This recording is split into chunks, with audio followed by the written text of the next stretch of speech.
We go for round 2. Yeah. We're going for round 2. Yay! All right. We just can't share anything. And we are back. It's so stupid. It's not like It really we're a huge is. channel that makes money or anything. Right, I'm not even monetized, Disney. Like, why do you guys gotta be fucking Nazis about it? Like, really? Yeah. Like, how is me singing along with your fucking movie hurting your brand? Really? Exactly. Literally, it's like free promotion. Exactly. Right. It's like you're welcome for me saying that one of the movies you created is like one of the primary pieces of my childhood that like helped raise me and build my psyche when I was a kid. You know, you fucking God, Disney. Nah. The evil empire. Yeah. Yes. But they have the money, so they can do as they please. Facts. Mm-hmm.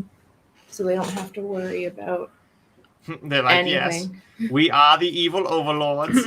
You will submit. We know how to play Monopoly better than you. It's not even that. Hey, what up, man? Hey. We're glad we came back too. We're glad we came back too. Yes. I'm glad that they let me come back. I'm glad they didn't take away my streaming capabilities for that. Right.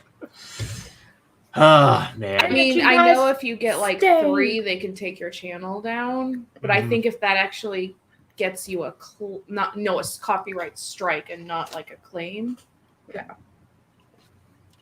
But it sucks because like I know when write-ins were a big thing, people would, instead of muting their stuff, they would just play background music. And like one girl, she was playing some like Harry Potter, like you're in their commons room, so you just hear like voices and shuffling paper and like a study hall thing.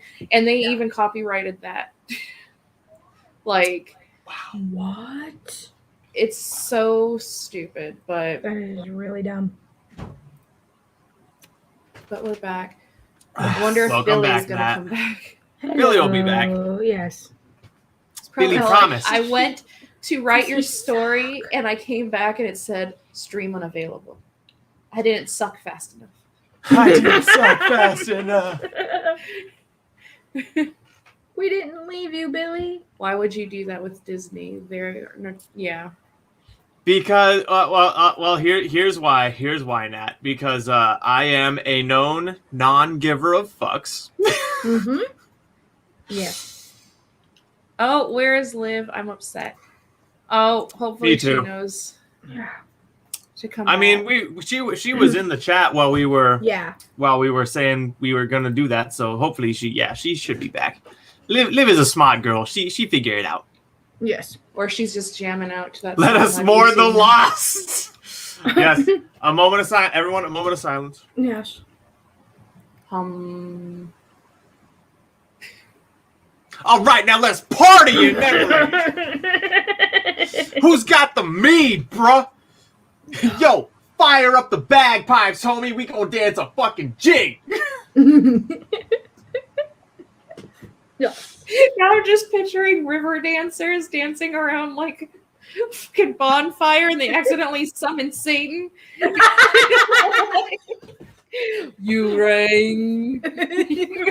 Actually, no. Usually what happens is they summon Keith because he's the guy that you summon when you dial the wrong number. And watch out for Keith. Watch out for Keith. Yeah, no, he just runs around and sets everything on fire. Oh.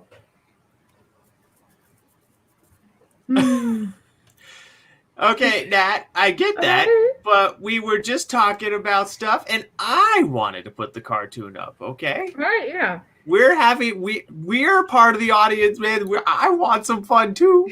Yeah, exactly. But yes, I agree. I do not plan on getting ourselves banned. No. Yeah. No. I still think they after I did all those trailer reactions, and even when I fought the claims, like some released them and some didn't. And I think that really fucked my channel up because I was growing consistently, smoothly, and nice. But and aren't now you it's still like about to hit fucking 1,000 dead. subs? Yeah. I was up to 945 and dropped to 943. It's like I'll get 2 and then I'll lose 1. I'll get 1 and then I'll lose 2. It's like, it's okay, weird. yeah, you keep saying that, but like since I've known you, there's been a consistent trend up. Not really, because this week has been the only difference in, I want to say, at least a month, because I could not pass that 920 mark. Well, yeah, Like, but I we're would supposed always to- hit 920 and I would drop, and then I'd hit it again and then I'd drop, and now all of a sudden, like within this past week, I'm getting things again. Notice the difference. What do you mean the difference? You have us now.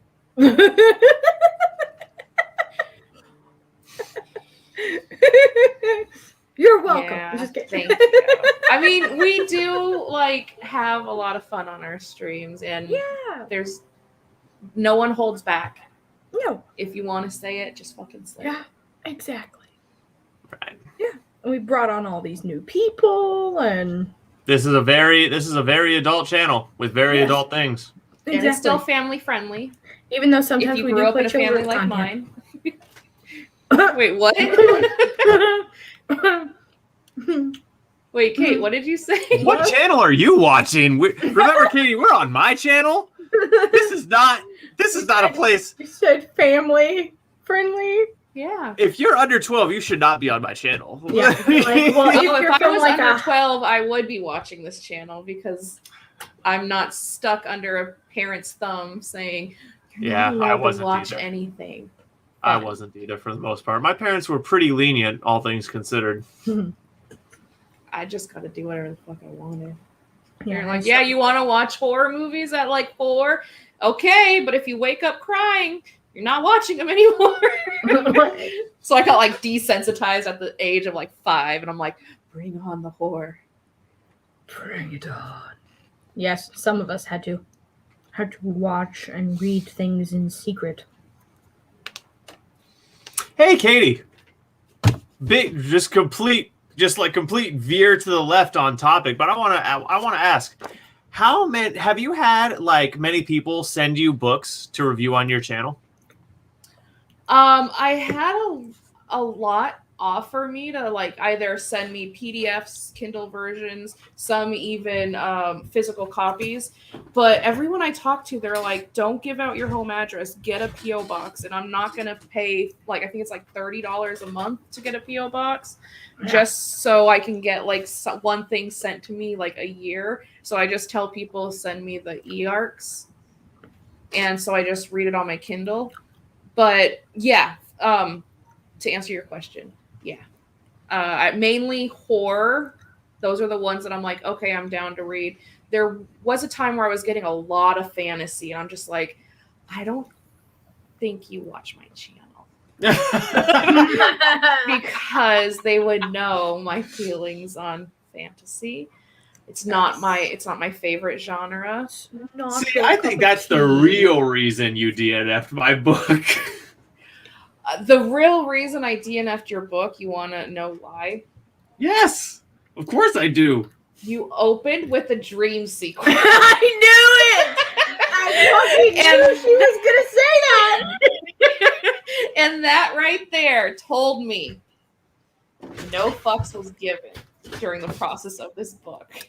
All the fucks were given during the process of that book. Wait, there's more. Do you want to know more? Yes. So the 7th time I DNF'd it, I was on page 2.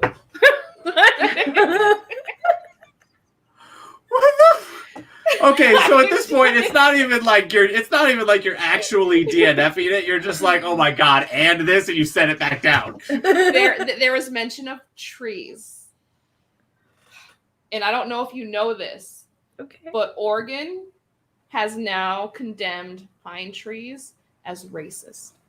Are you serious? You didn't hear about that? Oh my god. Oregon actually is saying, this was like months and months ago, that pine trees are racist, as is math. And Oh yeah, I've been hearing about that one Oh, for yeah, a while. we heard that and one. that no high school student in Oregon Hey, should have to take. She's Liv back. has returned! Yes, the Barge is return back of the in. mighty. Yes. But they have But, now passed a law saying that students do not have to pass proficiency tests to graduate. So they don't care if they're graduating people who can't read and write English fluently. They're not like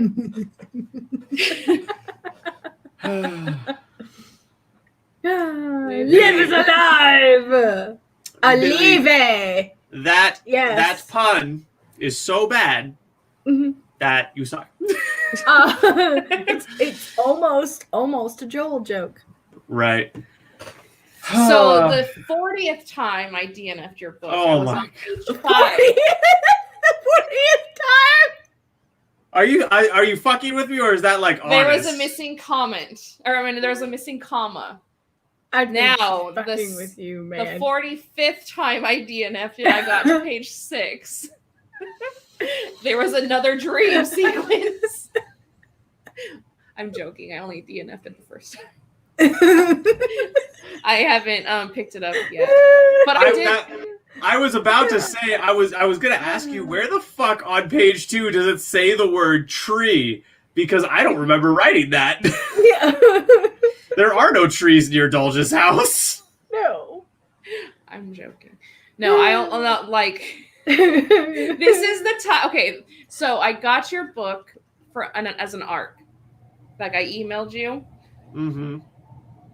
And it kind of makes me laugh that you didn't know it was me. Because I was like, I remember you had some kind of form that you had to fill out. And I made some like sarcastic joke saying like, yeah, I'm the girl you called out on YouTube. And then you wrote back something like, I don't even fucking know. It was like 2 sentences and you're like, well, anyway, here's my book. So I downloaded it. I read the first page and I was all like, dream sequence. I don't mind it. I don't mind opening a story with a dream sequence, but when I look at books critically, it has to actually be mentioned, even though it doesn't personally bother me. Other readers might be like, and you think you're a real writer? Opening with a dream sequence? No. Never. Okay. I'm curious. I'm looking at the e-arcs that I've sent out. Oh, that's you right there. That's your email. Okay. What did you say? I said to you, greetings. I have to admit I am unsure what video you are referring to. But regardless, thanks for being part of the channel. I hope I didn't offend with my actions. That aside, I hope you enjoy the book, and I look forward to hearing your thoughts. And Look when to the was that skies, sent? traveler. I sent that to you January, February, March, April 16th. Oh, the day before release. No, not the day. A month and a day before release, excuse me. Yeah. Yeah, a Did month I and a day before release. Still haven't read it. God. Yeah, that hurts. I will get to it. I did buy it.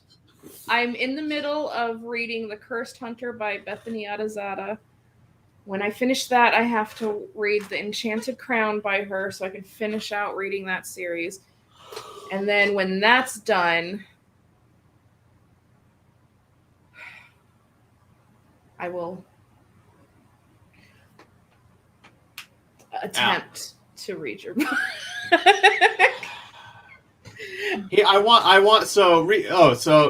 I excuse me for outing you if you wanted this to be private knowledge, but Caitlin recently told me that you have a psychology degree. Yeah. You didn't know? I did not know that. I thought I've always openly said that. Oh, I'm bringing psychology to my channel now. I'm gonna start like. That's what I was about to say. That's what I was about to say. Analyze my book from a psychoanalytical perspective. I want that review. Page 1. Dulge. Opening with a dream sequence. Thus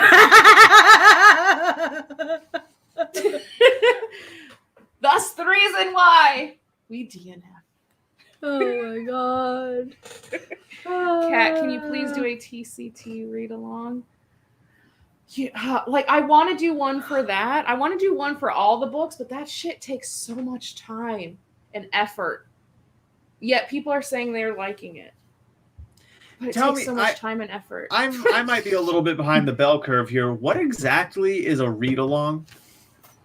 So, okay. To me, like what I did with the Alpha Drive, I would read a chapter and I would like talk about it as I'm reading it.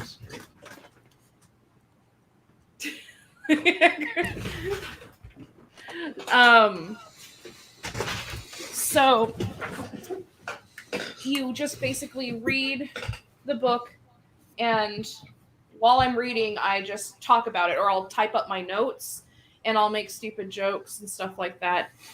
And then one of my other friends on Authortube, Julian Greystoke, she does read-alongs, but what she does is she just films herself sitting on her couch reading the book, and when she has something to say about it, she'll be like, okay, I'm on page whatever of chapter whatever, and then she'll say whatever she wants. That might be a fun way to do it. What? Ooh, that's a lot of footage. You would have to like instantly, so those didn't pile up in your computer, you would have to like instantly go to the video, edit it, and then delete all the excess footage because yeah. That could be that's a lot of drive space. Yeah, see, I want to do more read-alongs, but seriously, it takes so much time. Like I just finished, I think, completing chapter 2 or 3 of the Ivies. And I still have to film all that shit. And some of these books, like especially like TSC, the read-along that's re-uploading now, there's a point, I think it's chapter 3 or something, where I split it up between 2 or 3 videos because it would have been like an hour and a half long. That's how involved this shit gets. Oh my. And sometimes it feels like I'm just like rewriting the story, and I'm like, I don't want to do that. I wonder if I can add a thumbnail to the video while it's... No, I don't. Hang on. Wait, Why can't is do it? No. No. But I can, interestingly enough, I can add stuff to the description. So I'm going to go to the old stream and grab all the stuff out of the description that needs to be there. Awesome. Oh, and when you repost links, you have to get fresh links, or you're going to get 3 grayed out dots, and it'll break the link. That's what I think. Right, that's true. Well, actually, there's a way around. Oh, wait, hang on. There used to be a way around that. Let me... Oh, my God. This is so... Okay. Really, a quick aside. Uh-huh. So, like, for the past, like, 3 or 4 days, I've been having these obvious, like, bot/spam accounts. They're, like, somehow finding all the comments I make across YouTube, because this channel is also just the channel I use to just browse YouTube. Yeah. And I make comments on videos. And somehow these bot accounts and spam accounts keep finding all my comments, and it's weird because they're like actually commenting, like they're like replying like things that like are reasonable replies to what I said, but they're obvious bot accounts. And I'm just like, what? That's weird. It is. It's super fucking weird. And like there, and a lot of them, it's so like this one, the name of the account is Rita 25-year-old. Check my video. Here's another one. And by the way, it's a picture with a absolutely gorgeous posterior in a bikini laying on her side with her, her butt is the centerpiece of the photo. Here's another one. Girl, absolutely amazing figure, long black hair. And the name of the account is Tap Me to Have Sex with Me. Here, let's see. Here, where's another one? Oh my God. Here's another one. Okay. Jane, 24-year-old. Check my video. And it's a girl. It's a girl, a little bit more of like a Russian type girl, like very, very slanted in at the bottom of the face, and she's got like short on the sides, blonde, very fierce looking woman. But yeah, obvious bot account. It's like Jane, 24-year-old, checked my video. That's no one's real account. No. And I keep getting comment replies from these. It's so fucking weird. It's like there isn't even a way to like search the comments a channel makes. So how do they keep finding all my comments? It's so weird. Or it's like, has somebody put some kind of a tracker on your... Right. That's what I'm wondering. It's like, has someone found a way to track my account's activity? And if so, who and why? YouTube. Are you saying some white, or not white? Are you saying some? I almost said white ring. So what? Right wing stuff. White ring. Okay, cool. I can get the full. Okay, so Katie, you can get the full links if you go to the back end of YouTube. You can get the full links out of your video's description. Here's some white ring stuff. I was trying not to say it fast, and I said I almost said it was white ring and not right wing.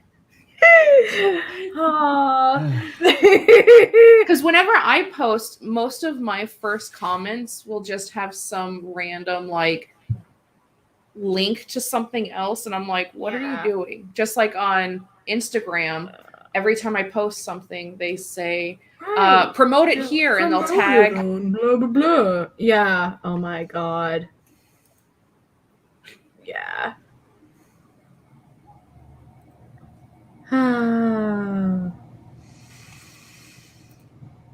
But to go all to like rewind to like flip the tape recorders back for like a good 10 minutes here. The reason I ask is right now I'm working through a gentleman's book, and if you're watching, Zach, howdy, sir. But he sent me this. It's a YA horror, and I have mixed feelings so far. I'm waiting to get further along and see like how it ends. So the concept is this girl sees, and this isn't a spoiler because this is pretty much what's on the back here. This girl sees a video online and she recreates it with some friends, and it summons a supernatural entity that begins to torment her. So that sounds fun. It's not bad. So the scene where I got past the scene so far where she actually encounters the thing, and that I feel like there was a lot of horror that scene that whole section of the book could have had that it missed out on because said entity did a lot of talking, and what he was saying didn't feel ominous or scary. It was just kind of like the thing was talking. But there's been some like horror elements that have happened since, and those are good. So the book it might be crawling out of the hole that it initially dug, with my opinion. I'm waiting to see how it plays out.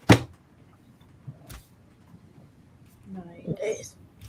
Does it open with a dream sequence? Your mom opens with a dream sequence. Oh, bitch. Okay. Oh my god. yeah. So when I DNF'd your book like the 100th time, I made it to page 8, and there was mentions of crabs, and I don't like those spiders of the sea, and that's a DNF for me. I literally don't think the word crab appears in any of the writing that I have published. I literally don't think I've ever used the word crab in any of my writing. So I know you're lying. And on page 9, which DNF was that? The 10,000th? 101. I was very displeased that the story was continuing.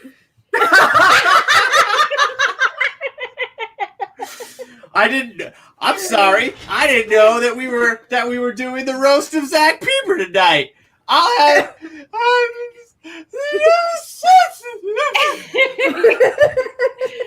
And the 102nd time, Oh my It's god. Man. bottom of page 10. Again, the story was just Do I need to turn my gain down now? Did I my gain is No, it's all good. I roast will that read it rooster. again. Oh my goodness. Like, what if I read it? I'm just worried that if I read it and I'm honest, like, if I don't like it, like, I don't know. I don't know. I could see it like going up in my face. What, that we're For- not going to be your friends anymore? That's not going to happen, Katie. We're professionals. Katie, I am a grown-ass man who has a very, very grown-ass emotional perspective. Mhm. I am not going to cease being friends with you because you do not kiss my ass. You've heard it here first, folks. Damn, see, if I tell you this, I'm not gonna be able to do it. But I was actually really thinking of doing a review on your book. And I'd be like, chapter 1, page 1, dream sequence, DNF. And then just end it there. And that will be my first video. And then, like, months later, okay, so I got through the first chapter, guys. I almost, I'm not gonna lie. But I don't want to fuck up your sales, so I don't want to, like... I gotta admit, if you'd done that, that would have been hilarious. Well, then maybe I need to do it. That would have been funny. You shouldn't have told me. If I'd seen that shit on your channel, I would have like been crying with laughter. That would have been funny as fuck. You'd be like, you see what she did? I would have messaged Caitlin. I'd have been like, you see what this bitch? You see what she did? The audacity. The unmitigated gall. I would have gotten the link in my messenger. Be like, watch this. I'll just read page See what 1, she and then I'll did. just be all like, 1, dream sequence. 2, I don't feel connected to the character. 3, there's no world building. 4, dream What? sequence. 5, It's like, are you even? It's like. Did It we needed read more the same smudge. book? Are you sure that I sent you my book and not Elfeaster the Sorceress? Right, yeah. Wait, didn't you send her Elfeaster the Sorceress? Did I? Did we send her What's that? that? Wait. Kate sent me one where it was like a guy. From the Wand Chronicles. Yeah, and it was like I looked it up on Amazon and I couldn't even, like, you know how it says take a look? I couldn't Yeah. even open And it. you couldn't even, Yeah, I think we did because that they on had. Alive, didn't we? Did we? I think we did that on Alive, yeah. Oh my goodness. They removed the look inside after. Oh, you have something from your day. Wait a minute, our Caitlin. second review. You're telling me that, are you saying that you look... removed the look inside after our second review. Wait, what? What happened? Game. Set. Match, Wait, what happened? Mr. Ross. Wait, what happened? Okay, so a little bit of context here for the kids at home. Okay. Yes. Okay, so I found an error, Zach, and I'm on page 1. I really am. She's like, it's a dream sequence. Okay, look. I hate you. Anyways, Oh, get it, Zach. It's only 99 cents, I think. okay. Yeah, right, it's 99 cents while it's on sale for the Yeah. for the sequel release. And by the way, ignore what Katie is saying because I have an average 4.5-star rating right now. So Katie is just impossible to please, like most women. But Open with the smut scene, and you got me sold. Open with the dream sequence, and it's just. You are stuck on this. You are stuck on this. It's like because I only read the first page so far. That's the only thing I know about the book. It's like your Moby Dick, Katie. Or she's just calling me Dick. It's like not just a dick, but a Moby Dick. So mean. 0 stars, Zach. Do not recommend. Of Zach with a. He'll call you Moby Dick, whether it's. I feel like Nat. That's you. That's your kind of low key way of communicating how you wish these streams were. Oh, but continue. Run back the tape recorder and continue telling them context. Right. It's the thing for the Feast of the Sorceress books. Okay, so a long time ago, in a chair right underneath me, I was contacted by this guy by the name of Michael Evan. Excuse me. I apologize. I was contacted by this guy by the name of Mike Evan. And he wanted me to start reviewing books for his clients. He publicized indie authors, okay? And he started sending, and a lot of the interviews where I interviewed authors on my channel, all of those came from Mike Evan. And then one of the books that he ended up sending me and asking if I wanted to interview the guy was El Feast with the Sorceress by Michael Ross. And I read this book when I had a firm policy for my interviews. I have to read the whole book before I interview them so we can actually talk about the book, like in depth. Okay, so I'm reading through this book. And... So anyways, so I'm reading through this book. And oh my god, Katie, you think my book is bad? Is that bothering you? Like I'm no. I'm I only read the first page. I'm saying, okay, Amanda thinks my book is bad. She should read El Feast with the Sorceress. Okay, like, and then she'll probably be like, "It was a masterpiece." I'm just kidding. I don't even know if she read your book. I'll have to ask her.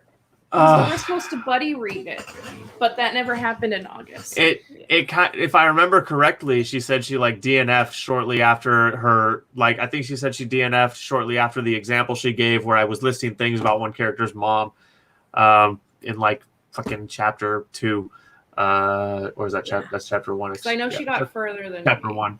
Chapter 1. Anyways, so I'm reading through this book, and it's bad. It's literally the worst thing I've ever read. Okay, and I've read stuff that was generated by bots. I've read stuff that like young kids wrote. This is literally the worst story I've ever read. And not only is it just a bad story, the writing itself is so terrible.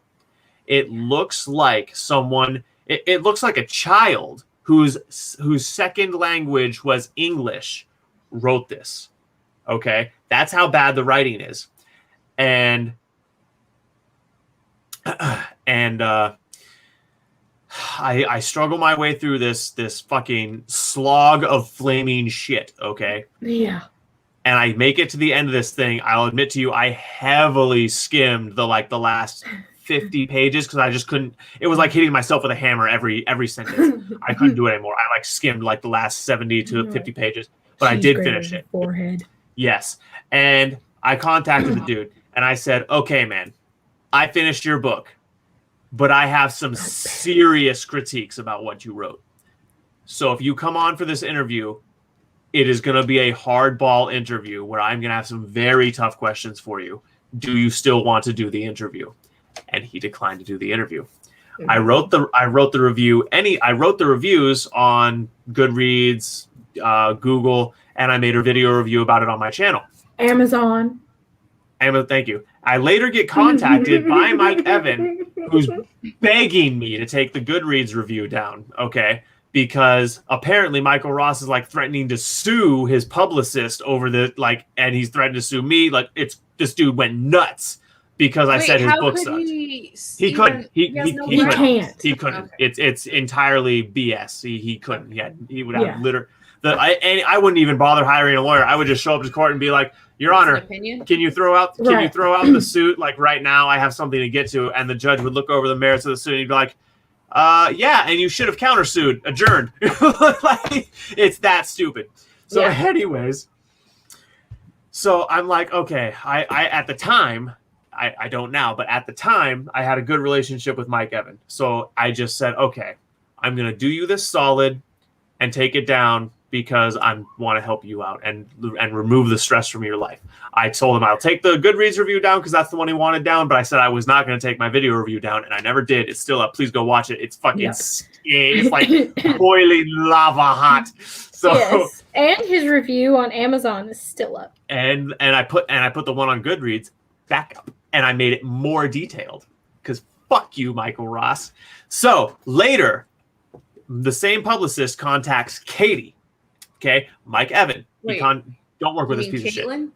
Caitlin. Yeah, I'm sorry. Yes, Caitlin. I'm sorry. Wait, what? I mix up names. I'm sorry. So he contacts Caitlin, and he says the same thing. Do you want to read books that my authors do and interview them and review them? And Caitlin has a lot of author interviews on her channel for the exact same reason. Okay, and she gets to a certain point where she gets to me. That's how me and her met. Okay. Mm-hmm. After me and her met, we're developing our friendship. We're talking about how we met. We're going on, building rapport. And at some point, the subject of Michael Ross came up. And I was telling her about the book. And she was like, that sounds like a burning pile of shit. I want to read it. So I was like, no, you don't. And she said, Zach, apparently I hate myself. Send it to me. And I was like, okay, bet. So I send it to her. And she took I swear she had the file for like a minute, and she messages me back, and she's like, "We were on Zoom. We were on Zoom. Yeah." She looks at it, and she's like, "Oh my fucking god, you weren't kidding. This is so bad." And I'm like, I know. So she's like, I'm going to do a review about this too. And I was like, bet. So now there's a review of his book on Caitlin's channel. All four of them. All four. Oh, yeah. Caitlin is a special kind of masochist, everybody. I would have been like, DNF, page 1. So she interviews the guy, and she was actually sketchy on whether or not she should post the interview with him. But me and her I went over the footage with her, and I was like, there's nothing here. Frankly, there's nothing here that I'm worried about, because the guy in the interview with Caitlin, he smears me. He says that I tried to bribe him for taking the review down. I tried to blackmail him. And it's like, dude, are you fucking, and I'm like, I don't take that bullshit lying down. Post the fucking interview and your review the next day. And so he was interviewed by Caitlin, and then the day after she posted the interview, she posts her review of his work, and it's every bit as scathing as mine on different points. Like, I swear Caitlin looked for like different things to run him over the cult. Like, well, because I didn't watch your review until after. Right, I specifically told you not to, because I wanted you to have your own stuff to say. That's right. I didn't want to pollute you. Yeah. Damn. Yes. Or not live, because that would probably be really gross and dissatisfying. Right. I can only imagine he's like a one-pump chump, and he'd like cry afterwards. He'd be like, why didn't my mommy love me? Why did daddy hit me so much? You're not a man. And then whatever poor girl would have suffered through that would just be lying there awkward as fuck, like, and get out of bed very slowly. So he took his books down? No. He changed it so that you can't look inside before you buy it. Mm-hmm. Yeah. Okay, we're apparently not seeing everything in chat because I have no idea what that is in reference to. I don't want a course of. Oh, I couldn't wait because the Michael Ross thing. I get it. Yeah. I get it. Clever girl. But yeah, so that's the thing with Michael Ross and Alphystra the Sorceress. Yes. And Caitlin posed a theory to me, which personally I'm like, I could see it. But I'm like, if I saw some really good evidence for it, I'd 100%. it's called read all 4 books. Okay, fair enough. Yeah. So I could never get Caitlin, that time back. right, exactly. That was my thoughts. Caitlin says that she thinks and being that she was a ghostwriter, she obviously has a good amount of authority on making this kind of call. She thinks that he got the stories from a content mill and just slapped his name on them. And I got to admit, based on what I read, I would not be surprised in the least. Yeah. They looked like first draft Kickstarters that were written by somebody whose second language was English. And then they were thrown into Grammarly and then thrown onto KDP. See, and But you know Billy, what really sucks? You have to have the smart. Yeah, that's the only thing I wanted, Billy. That's Denying all me the she goodness. wanted. How rude. So what was I gonna say? Damn it. I totally forgot what I was gonna say. It was first draft Kickstarter and second. That's okay. English. That's what gives self-publishers a bad name is when Right. this is when they obviously don't give a fuck. And I understand that as a self-publishing person, that's going to be a lot of money. You have to hire the good editor, the cover artist. You have to do your own marketing. You literally have to take the financial whatever to do this. Right. But don't ever skip any of the steps or you're going to just put out more bullshit. No. And then you're going to get ripped to shit. Like, that is my biggest fear about self-publishing. Like, one of my biggest cons is the fact that since I have to foot the bill for all this shit and I want good quality work, it's going to be a lot of money. Yeah. And I get that not everyone has a lot of money to. So I'm more than happy to give you my editor's name. She's looking for clients and she is you won't find a better price for the quality you're getting. Yeah, exactly. The editors, so here's a little story about me and my editor's dynamic, okay?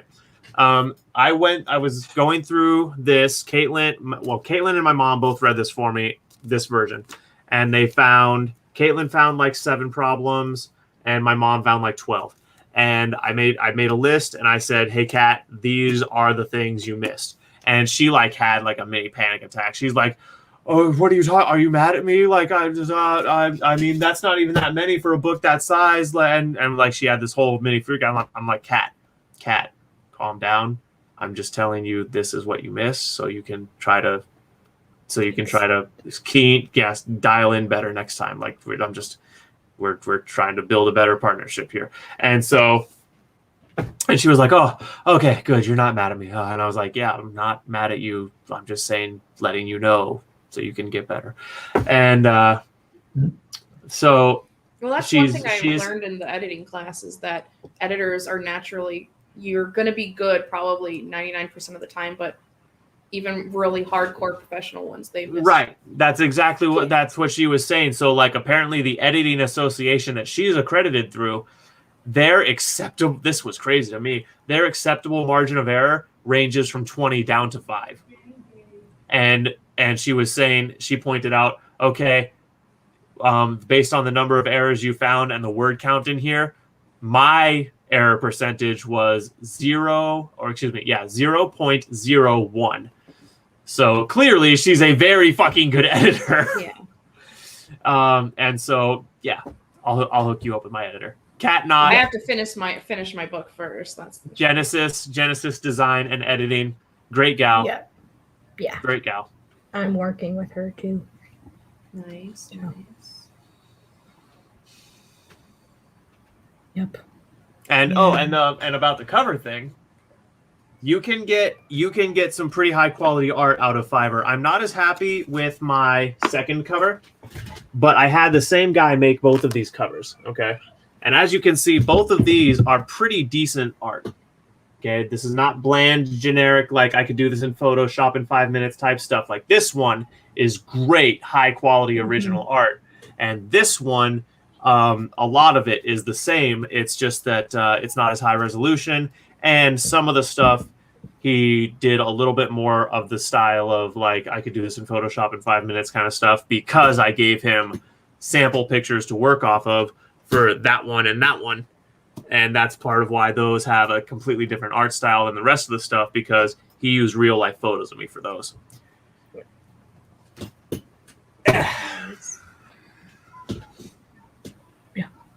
Yeah.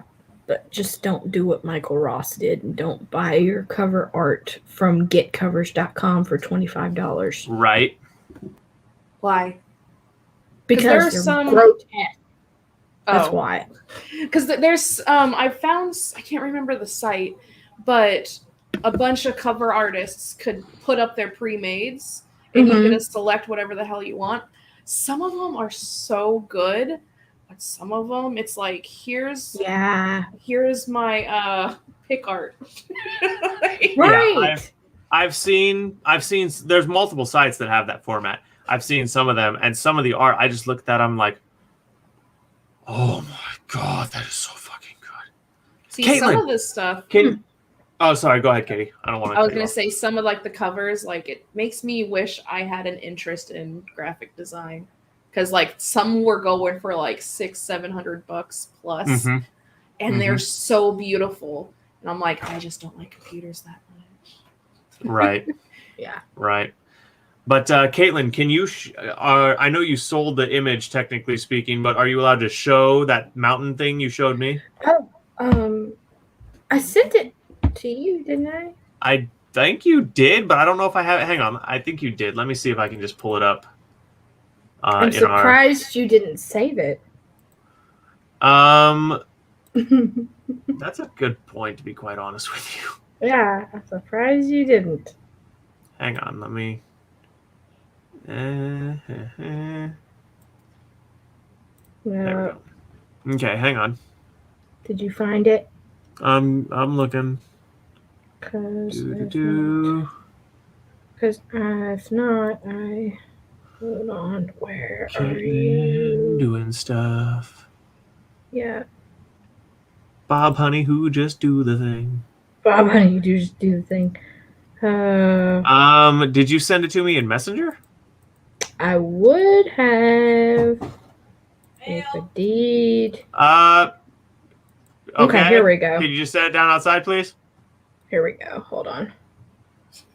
I'm gonna try and share this right quick. Okay, I'm sending it to you in Messenger again. Okay. I will observe it with mine eye holes on Messenger. Yes. Again. And what I will probably do here, I will save it this time. Yeah. Did you get it? Copy it? Yes, I got it. Save image as file name Sexy Mountain.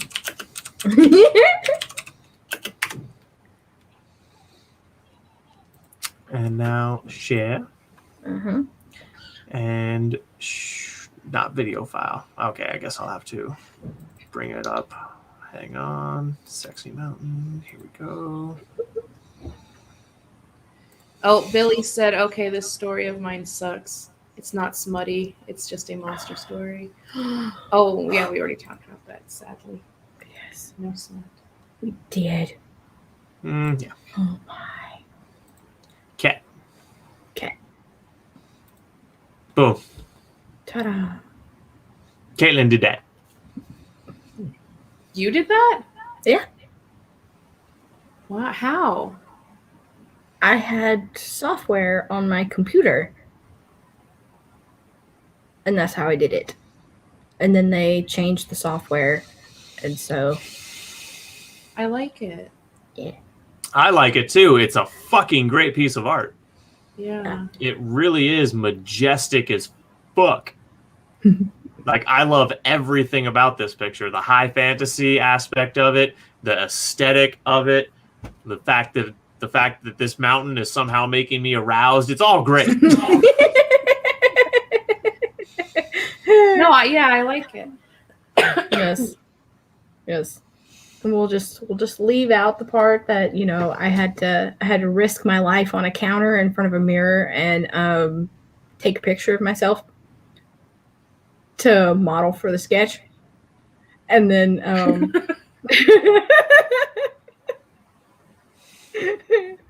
that was back when it was not a gelatinous mass. So.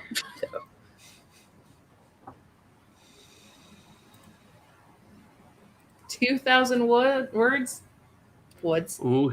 Words. 2,000 words. Okay, Billy, a 2,000 word story take me about half hour to read. So, like, wrap it up around there, and then hopefully Nat's is around the same length, and that would like be perfect. Oh, he said, give me 5. I will send it. Perfect. Okay. You suck, Billy. You suck, Billy. Look at Billy suck at high speed. Yes.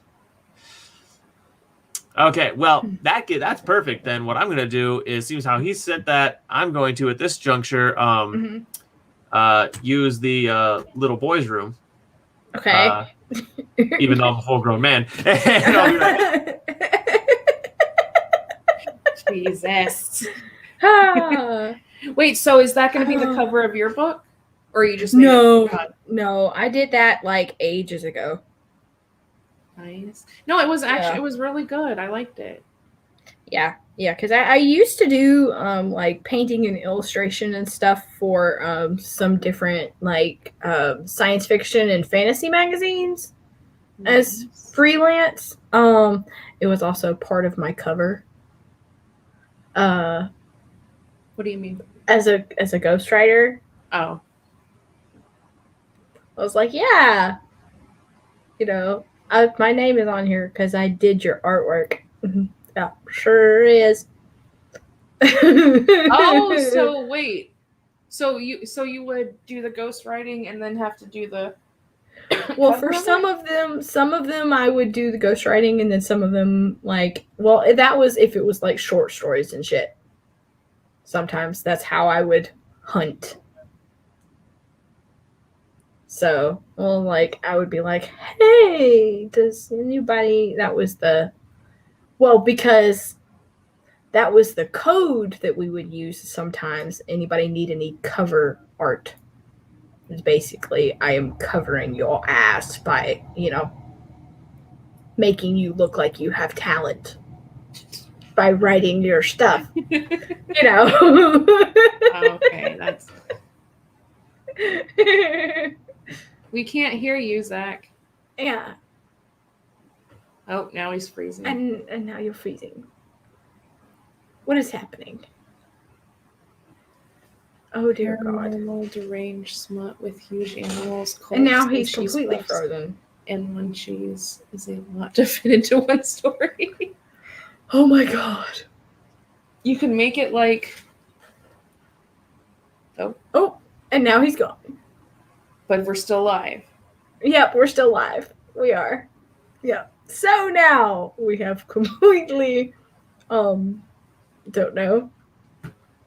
We have commandeered this stream and now it's on ours. Zach's channel. It is now ours. It's lady hour. Yeah. Even though I am not gonna write about Mormons because, for one thing, I'm an atheist. And secondly, I don't want to offend a real religion. Okay. And get myself canceled. I'll make up a fake cult. You can Jim Jones it. I was like, yeah, you can. I mean, but you could still like. You can write about religious things and not be a religious person. Yeah, but then I get where she's coming from. She doesn't want someone who's Mormon be like, you totally misrepresented my people.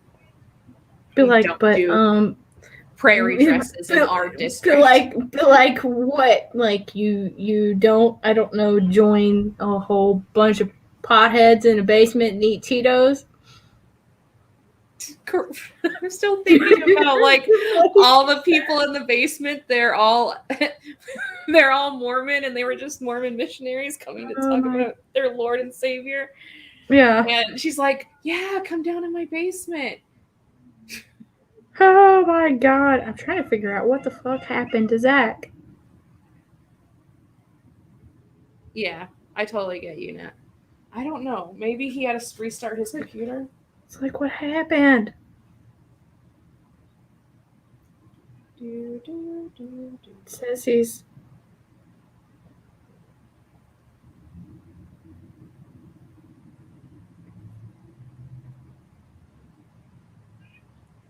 Oh my goodness.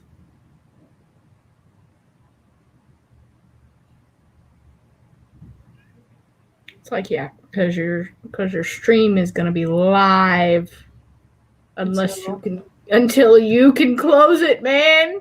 So I guess it's gonna be a 24-hour stream. Yep. It's just gonna be stuck up here for the rest of eternity. Yes. I think he might just be maybe restarting his computer. Possibly. I hope. Yeah. You'll do fine. Just research and ask a Mormon. Yeah. Oh my goodness.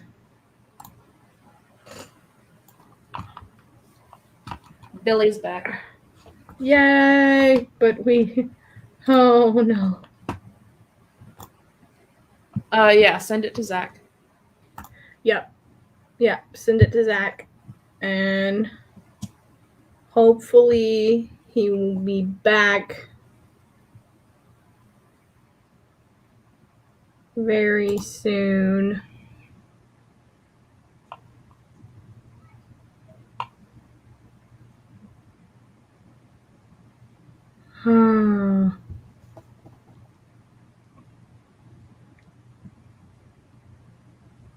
He did get mail. Maybe he's busy reading his mail. Yeah, but that wouldn't be like why he wouldn't be on the thing.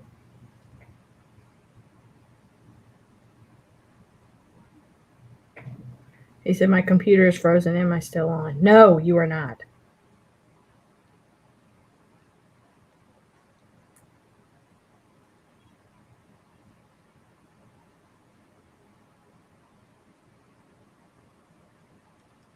How do you put Satanism in a good light?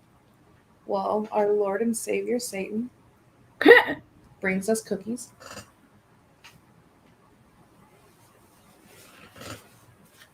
And everything is fine. Oh, jeez. Oh, and my computer. What the fuck? It's YouTube. They're punishing him.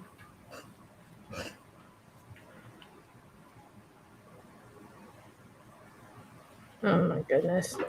Nat only has 300 words.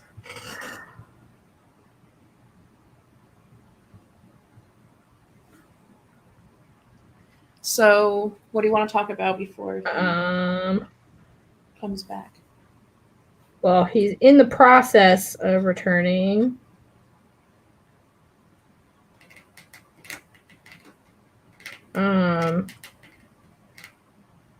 Oh yeah, before when we got off the thing and Yes. you brought up psychology, I was gonna Yes. say I'm bringing it to the channel. I'm gonna start. What I think I'm gonna do is this. I'm gonna do my normal book reviews, but then I'm gonna see if I can somehow psychoanalyze it and make a separate video. And I'm definitely bringing classics. I don't know if you guys can see it, but there's like a poster right there. It's like one of those like like a list of like 100 classics that you should read before you die. Oh yeah. So I got that, and I wanted to turn that into a thing. I just bought a bunch of, like, a week or so ago. Yeah. I got a bunch of shit from thrift books, a bunch of classics. Yeah, I want to bring a wider variety of things, and I want to bring psychology because it's something that I actually like. Yeah. I can't claim I'm going to be like an expert or like. Well, I mean, you can. I mean, well.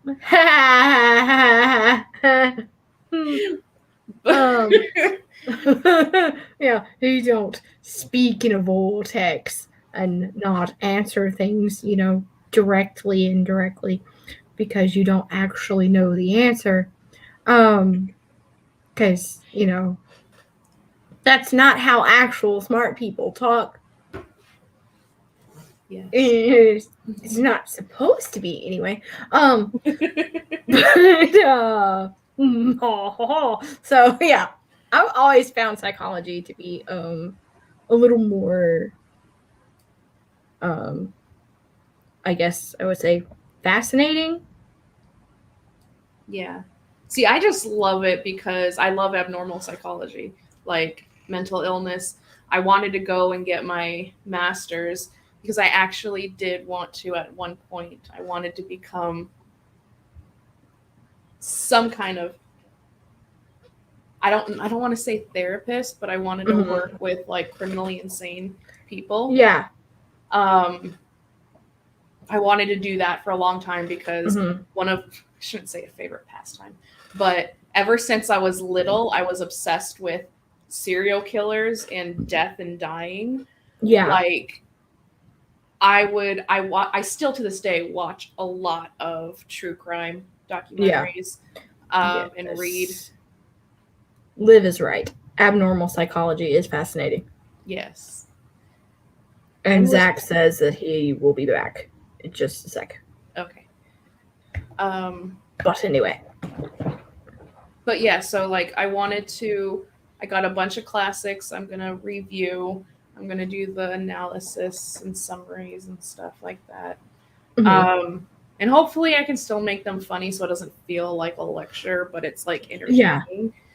Well, I mean, I'm sure that there is a way to put it where it seems almost like it's in layman's terms, but it's not entirely, so you still come out as an expert on what you're saying. But at the same time, you're, as a professor once told me, you're putting the cookies on the bottom shelf for everyone else. That's a good analogy. Yeah.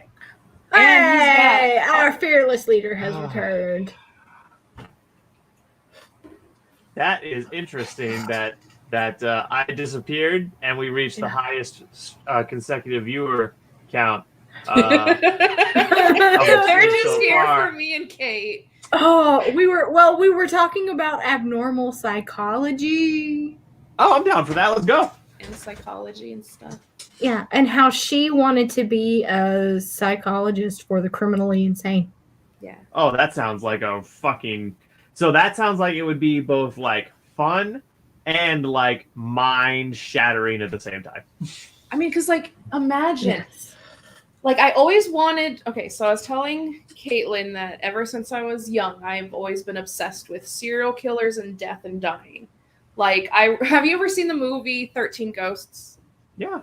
Okay, and the little brother, Bobby, how he's like... I don't remember it very well. Okay, so, like, the little brother is obsessed with, like, death and dying, and in the beginning of the film, he talks about... He's, like, reading this thing in the newspaper about a man getting decapitated in an accident. And, like, the sisters are like, you're so morbid. I was like, I'm that kid. Like, when I was his age, I was that kid. Yeah. And now that I'm an adult... I still love serial killers, not like them as people because they're terrible, but what motivates them to do these horrible, heinous things. And You're then fascinated by the animal. Yes. And I've always wanted to, I don't know, work with them in a clinical setting. Mhm. But the only thing stopping me from getting my master's in psychology at this point is literally I do not want to go another $60K in student loans. Yeah. Like, that's the only reason. Yeah.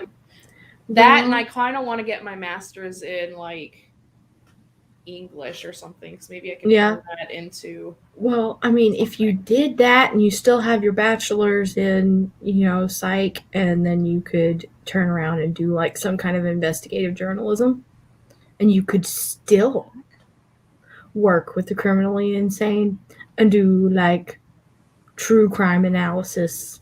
That would be fun. Oh my god, it would be fun, but it's like terrible for the other side, like, because they did these heinous things to people. Well, it's not terrible for them. You're bringing the truth out into the open. Yeah. And like, I'm trying to remember what the name of the documentary is called. I think it's a series, and I'm not sure where it's on, but this guy, he's been in prison for a while, and he apparently has one of the highest body counts of any serial killer in the United States. And there is this investigative journalist who has become sort of his person to talk to because he doesn't want to be forgotten. And so in exchange for talking to him, he's telling her where all of the bodies are. Oh, damn. And they're finding them. So he's just going to like get more years put on his case. Exactly, but he doesn't care. 55? It's another 100 years. Let's put it this way. The thing inside him doesn't care. Yeah. See, like, I'm going to have to look that up. But there's one killer, which is basically Bundy. Like, I watched his, like, the day before he was going to be put in the electric chair. Yeah. An interview, and he's all like, oh, yeah, the reason I did it is because, like, bad porn. Like, violent porn and stuff. It's like that's an excuse. Okay. Yeah, I think you just, like, that's bad an excuse. Isn't involving you going back to a dead body that's been rotting under the sun for 3 days and you decide to stick your dick in it again. Like, right, that's not porn. That's necrophilia. Yeah. And it's not really in right now. No, it's not. But, like, is that frozen again? No, I'm reading comments, sorry.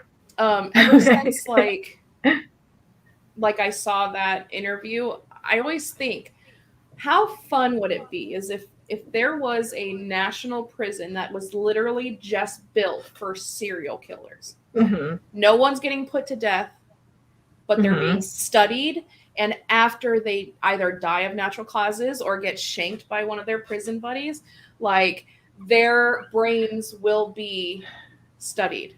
Like their actual brains will be analyzed. Yeah, to see, like, if there's differences in formation and, like, what was wrong. So maybe it could help with their wiring, like if it had to do with their wiring. Yeah. And I also agree with just, like, running human experiments on them. I mean, you killed, like, however many people, you're a serial killer. Yeah, so. well, like this dude, you killed 35 people. Like, you're going to be in jail for the rest of your life. So let's just look at some ink blots and, like, tell us what you see in this picture. Right, yeah. Oh my God. I mean, or you have guys like Des Nielsen, back in, I think it was the 70s and early 80s. He was a serial killer for, like, I think it was like 12 something.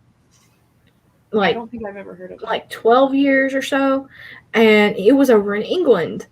And at the time, if any case had, like, the slightest whiff of homosexuality. The Oh, I think police you told us this would- one. yeah. Okay. With the Yeah. whole like he worked at the cop station or something like He that. worked at the police station as an archivist. And he was the one killing people. Yes, yeah. He was hunting these dudes down and killing them. And then like trapping them up and hiding their parts.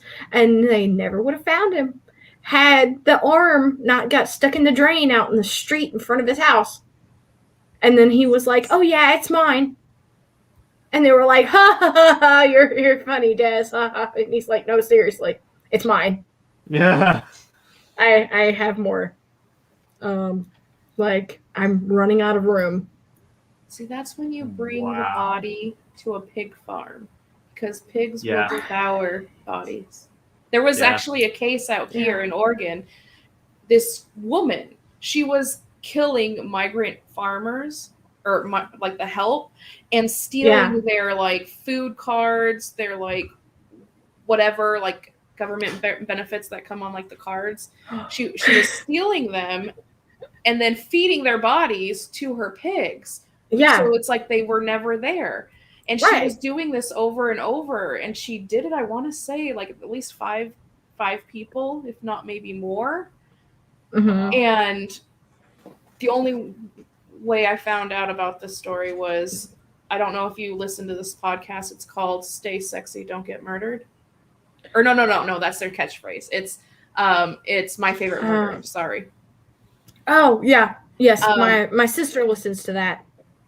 I love that podcast, and a viewer, I think on one of their like live shows, came up and she said she met this woman in jail because she got pulled over for a DUI and was held in the same place as this woman who fed all the people to the pigs.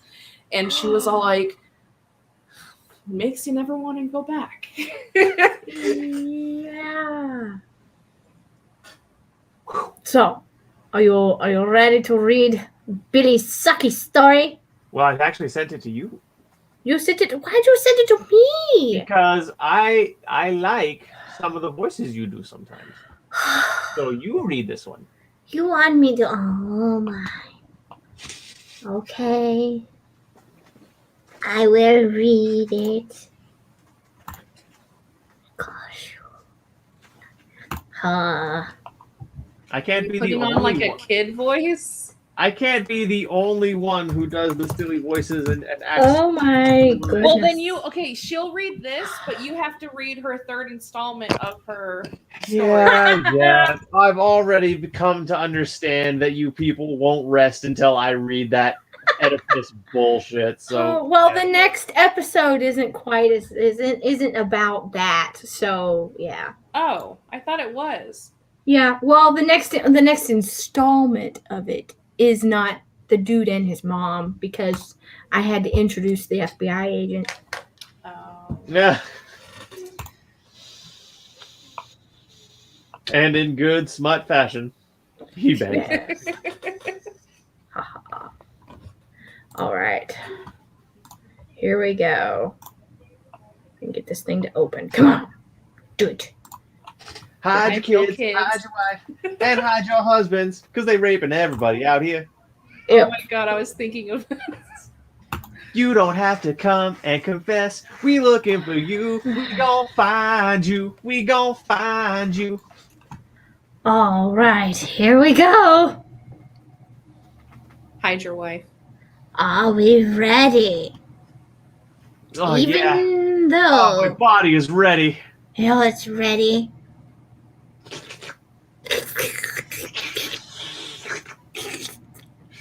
Ew.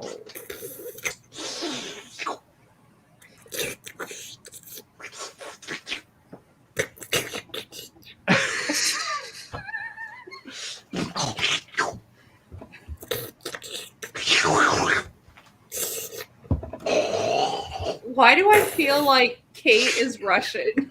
Like she's a Russian lizard person. And that's how she's communicating. Like, how is there an accent to I our don't- slurping? Katie. Because it just, the vibe you gave was like a cold, like Russian. And Zach sounded just like angry, like he was a man yelling at a woman. I mean, that's literally the vibe I got from you guys slurping at each other.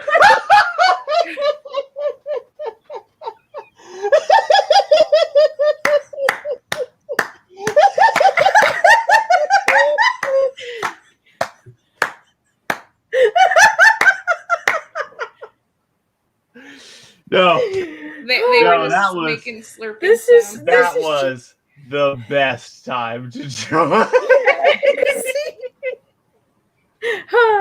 Yes, because this is what serious intellectuals do. They This slurp is at how each other. true learned individuals behave. Exactly. Because we're real writers. Oh my god. Oh, okay, so are we ready? Finally. Yes. Like Like literally, she sounded like a Russian woman. She's very calm but serious, and then Zach just came off like he was yelling, like with his slurping and snorts.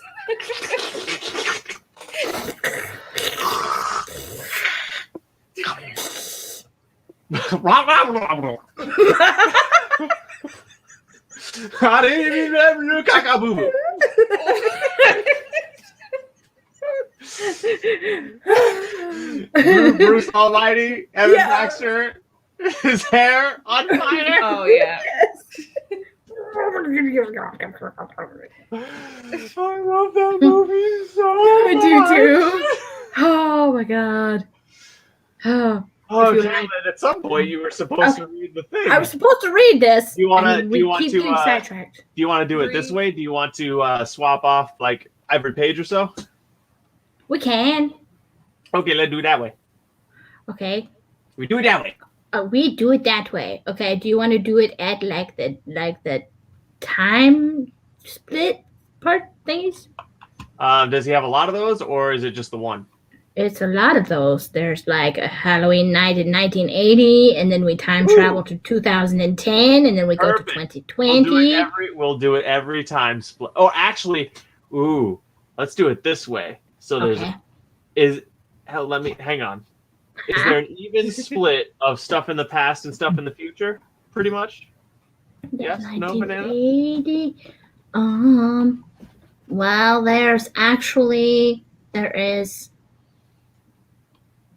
yeah, I guess you could say so. There's 1980 and 2010, and then there's 2020 and 2021. Okay. We just switch up every time. We have figured it out. We do it a day. Okay. All right. So, do you want to go first or no? Oh man, I always go first. Oh, Ah. oh man. No, they're always pushing me out of the bus and rubbing my face in the mud. Oh, If I get no. another shirt dirty, she's gonna beat me with the wire hanger. Oh. Oh no. Okay. Okay. Oh my ass.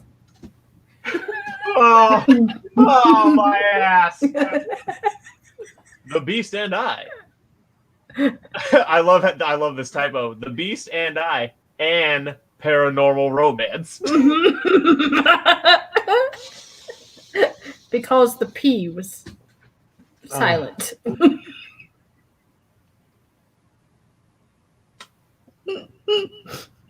I think that joke went over my head. Halloween night, 1980. It was a dark and stormy night. A series of low clouds and fog enveloped a little shrimp boat. Men in yellow jackets yelled through heavy rain and grasped at rope. Thick rope. Trying to save the vessel from the storm that was quickly taking their lives, one by one. Another man fell overboard when a colossal wave swept him over. A pained roar exploded out of the ocean. Two red eyes rose from above the water. But in the darkness, nothing else was seen. A little boy saw the red eyes through a fogged port window below deck and screamed. His father went inside and grabbed the boy's arm, forcing him off the boat with a light pack and a flare gun. He hugged him tight and pushed the raft away. The man knew he was dying, blood gushing from his hands and sides. They were the last on board before it went down. Heavy rain and a loud wind screamed at the two as they winced out their goodbyes. The boat capsized, and the engines hissed as salt water crept into the ship and black smoke was swallowed up by a raging sea. The little boy in the raft bent his knees and pulled out a tarp from his pack. With a flashlight, he watched as his father waved to him before drowning somewhere in the Atlantic Ocean. Why the fuck wouldn't his father just swim to the raft? Right. Okay. Yes, exactly. Exactly. So now. Here we go. Ah, hamburgers.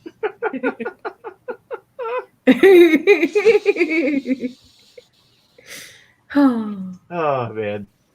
yes. Because he 'Cause was he was- dying. Man, fuck that guy. Only pussies die.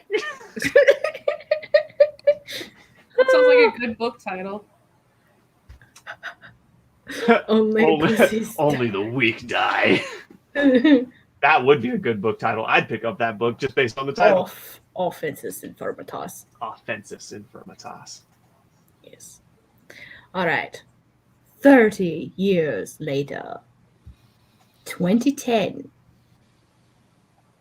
Sam swiped a match to his lips and inhaled. Tying the moorings with practiced hands, he moved his fingers back to his cigarette and focused on the horizon. "We don't have to go out there today," said Nat. Sam didn't respond. He worked at his cigarette and looked down from the railing at the greenish water. He knew this trip would kill him, but he wouldn't let it stop him. Whatever was out there 30 years ago, he had to know. He had to see it again. He had to know he wasn't crazy. He kissed his wife and watched her walk back to the car. A few days later, Sam reached the same coordinates that his father's shrimping vessel was last pinged by the Coast Guard. He let the boat idle and opened a bottle of vodka. As he drank, it began to rain. He missed Natalie, his wife. Why you must specify that, after all? He told us that makes it very conspicuous. It's like saying, I just left my friend's house, who is still alive.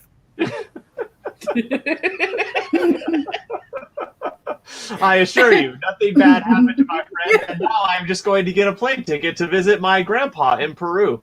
Right, exactly. He missed his baby son and his dog, Scooter.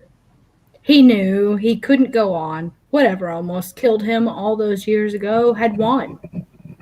A tear fell down his cheek as he put the empty bottle away and jumped into the water, letting himself sink down into the dark waters. The sea had won. Within seconds, Sam was dead. What the fuck, dude? You got a wife and kids. That is fucked up. So it is your turn. Oh, dear God. 10 years later, 2020. Natalie walked her son to the big oak tree on their family farm. She told him his father was buried in this spot, as was his grandfather. There was no body, no funeral, no wake for either man. The sea had swallowed up every man in her life except one. She held him tight and placed a flower at the foot of the tree. That night, Sam Jr. had a nightmare. He ran to his mother, crying over a red-eyed sea monster. It was the same dream that her husband fretted over for years. It was happening again. The sea was calling to him. Ooh. Ah. Oh dear. It seems the way that we have divvied this out, I have gotten quite a large chunk. Oh my.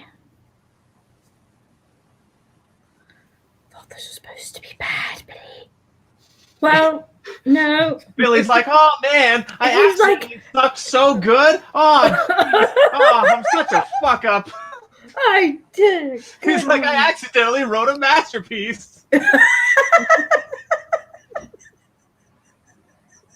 Aw, fiddlesticks. I did it again.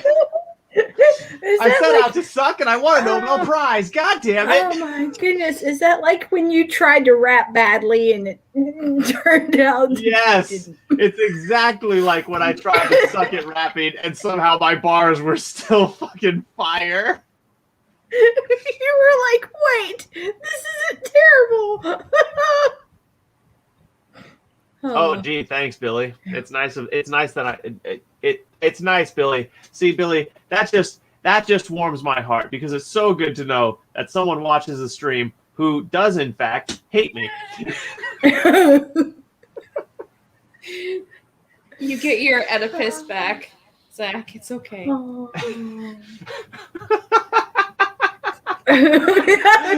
Have you met my alive friend who is not dead at all? Not dead.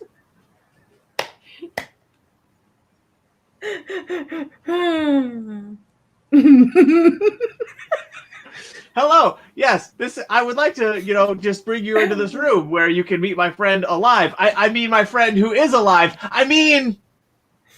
Step into the room, please. Yes. Oh my goodness, that makes me think of that scene from Young Frankenstein where they have the corpse in the cart and the constable is walking down the street and the dead guy's arm is hanging out of the cart, and so Gene Wilder has to put the guy's arm in his sleeve and pretend like it's his hand and shakes the cop's hand with it and everything. And I was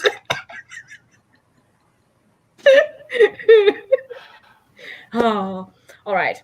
Here we go. Yes, I was about to say. Rest of the story. I do want to get to this story. This is actually low-key good. All right.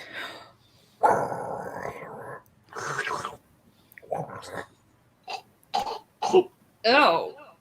What did you say? I can't hear you. I said. You have to release the button to speak. You have to release the button to speak, dumbass. She tapped her radio and rolled her eyes. Sorry. Natalie apologized to the radio operator. He's only 11. It was important he come along. The two men in the radio room looked at her, and then out of the starboard window, where they saw a little boy with a rain jacket and a walkie-talkie. One of them spoke up. Ma'am, this wasn't a good idea no matter how you look at it. Just please ask him to lay off the radio. If we see something, we'll stop the boat. Natalie walked outside and dipped her head as rain pelted her hair. Honey, come on. Mom, he's here. I had the dream again. You said Nat wanted to tell her son he was wrong, that although he wasn't crazy, he was hurting, that this was normal, but chartering a boat had been her idea.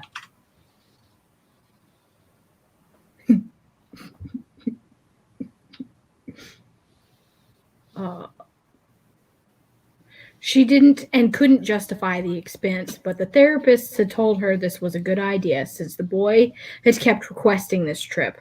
The therapist had hoped, seeing the desolate ocean, that there was no red-eyed monster and that his father was gone would help him cope. Nat hadn't been so sure, but she needed the fresh air. She needed to get away and to see the place where the love of her life had gone missing. Because this trip wasn't about saying goodbye. She had the same dreams her son had, the same dreams her husband had. She, too, was drawn to this spot. She had to know why. She had to know why this was happening. Nat bent down and carefully took the radio from her son. I know. I feel it, too. Something is out here. An hour later, the ship came to a stop. The radio room pinged the walkie at Nat's bedside table below deck. Nat turned over and saw her son on the other side of the room, asleep. "We're here," the man said. "Come up if you want. We aren't seeing anything on radar, but you're welcome to take a look yourself." Nat walked up to the metal staircase and ducked her head as she entered the room. She was looking at a blue LED display with nothing. Nothing bigger than a school of tuna lay below them. A quarter mile below were the outlines of two ships she remembered all too well. She grimaced but looked intently. "What's that?" she said. Where's the smut? "There." Caitlin, focus on the story. Oh, you just sounded like what's his face? What? I sound like who? Sound like Nat. Onision. Huh? when you said focus on the stories, you sounded literally just like on the story. Kenny, that's my papa. Oh, I've never watched any of his content. A man leaned forward and tapped the monitor. "Can't be."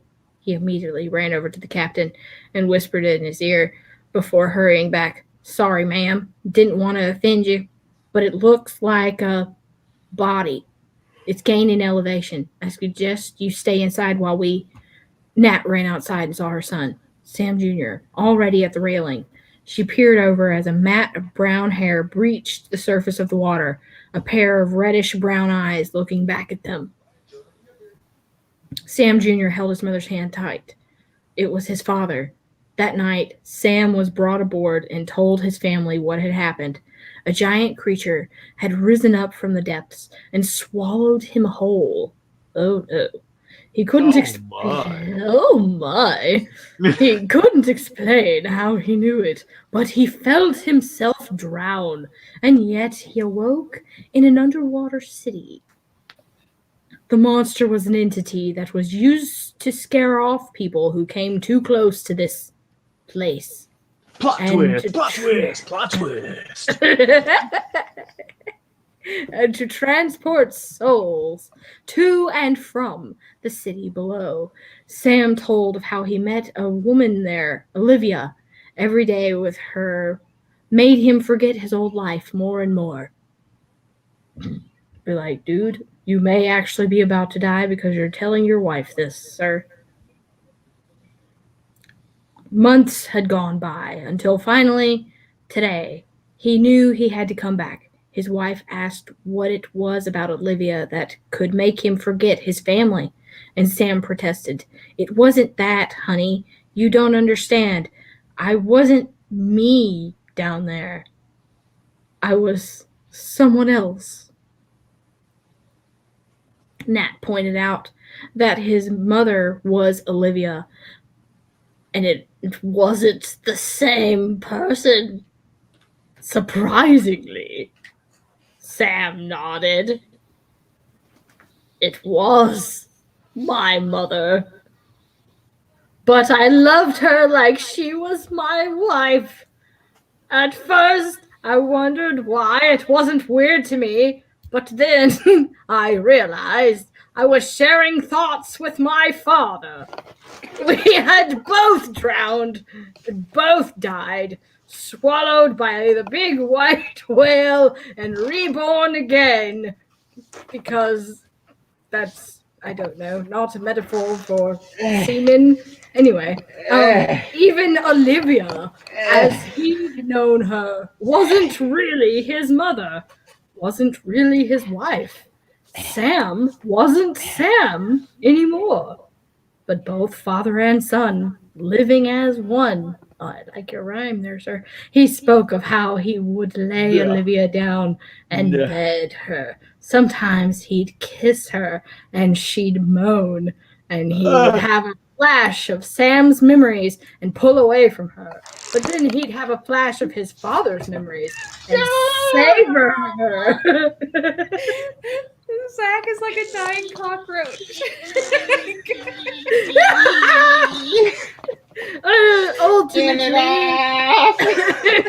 Ultimately, could be worse, darling. It could be making you read this. Ultimately, he found out that Olivia was neither a human nor a memory of one. Atlanteans had evolved out of single-body entities and were themselves more machine than human. You realize I'm in a stream, right? Should I be worried, Sam? You just told me you had sex with your mother and you're acting like it's somehow okay. It wasn't her, and I wasn't me, Sam said. Besides, none of it really happened. It was impossible. I can't even explain how I'm here, but it wasn't just Olivia or whatever it was that called itself Olivia. It was someone else. Uh-oh. He's helping Z mother. Okay. All right. He acquired the dinner. Okay. Oh, we can't hear you. It's probably for the best. Okay. Back after these messages. All right. We have returned. We can't hear you. What? Say something. Say something. There we go. There you are. Okay. All right. Oh, I must be coming in through my headphone mic now. Mm-hmm. Say something. Yeah. Yeah, I'm coming in through my headphone mic. Yeah. Okay. God damn it, I wish I'd known that. I've been muting my fucking microphone this whole time. That is embarrassing. Oh well. It's okay. Okay. Let's see here. It was someone else. Okay. It wasn't her. I wasn't me. Besides, none of it really happened. It was impossible. I can't even explain how I'm here. But it wasn't just Olivia, or whatever it was, called itself Olivia. It was someone else. It had eyes like mine. Red eyes. At midnight, the sea monster reappeared. Sam held his son's hand and the hand of his wife and jumped into the ocean. A heavy rain and wind lashed at the steel ship. A row of men threw down rope and life vests, but Sam smiled, his eyes glowing red in tandem with the beast. When we get there, things won't be the same. Will I become the same as you, Dad? Sam Jr. asked fearlessly. There was no time to answer him. The creature swallowed them up, drowning them all in its mouth as it sank back into the inky water. The thing that was Olivia stood over 3 bodies as they washed into the city. Only one stood up. Is this your son? Olivia asked. And my wife. We're all here. The thing that was Sam tapped his head with his index finger and kicked at the 2 lifeless bodies. You aren't her. So who are you? Asked Sam. What does that matter? Sam smiled and kissed the thing. He took her slowly at first, but removed her clamshell bra and kissed her breasts. The thing took another form, another woman's visage. He groped at her belt and slid off her sparkly dress. She teased him and said, I want you to come on my face. How romantic. Yes. Well, the first stream before YouTube nuked it was definitely appropriately titled. Uh-huh. It's a shame I wanted to give a middle finger to YouTube with this video's title because holy shit. Oh, man. Well, I mean, you can always add an addendum. I can. Fuck you, YouTube. By the way, Song of Ecstasy Part 2. Exactly. Sam laughed and said, No. He stopped undressing her and took out a mooring knife. Take me to her. The thing that was his mother and his wife and 1,000 other women snarled and red heat emanated from her eyes. Sam was too quick and slit its throat. He stepped over her body and drank her in, taking the wives that she herself had taken.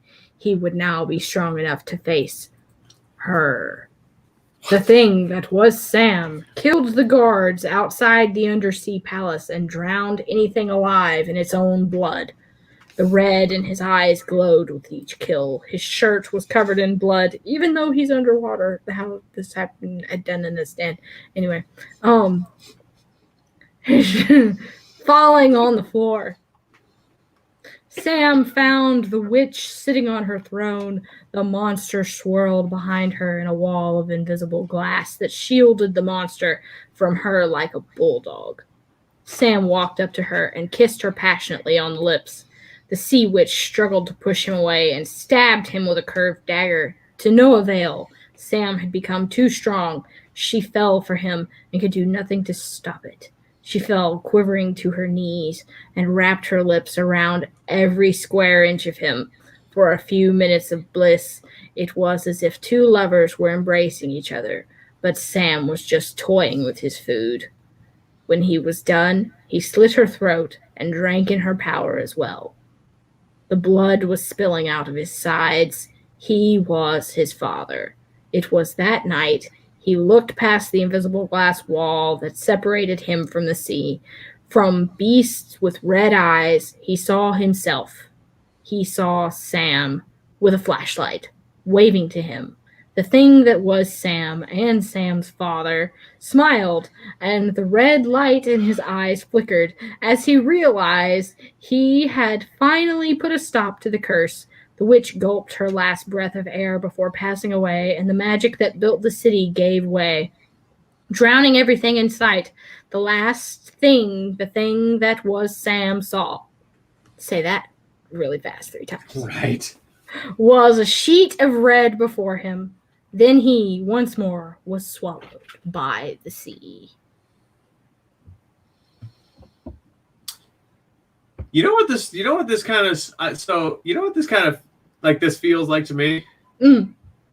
Like if Lovecraft had wrote any stories that had smut in them. Right, yeah.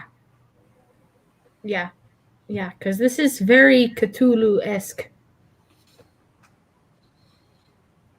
The Oedipus stuff or the ocean stuff? No, like the sea monster.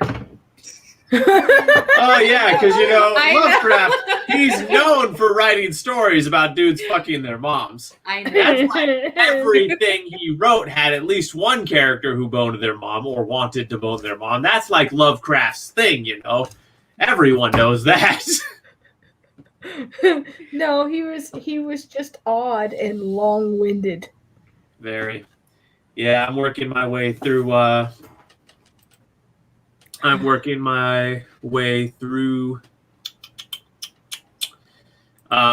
Mountain of Madness right now.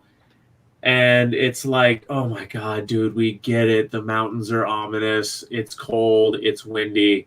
I get it. Can you get to the fucking point, please? Yes. Okay.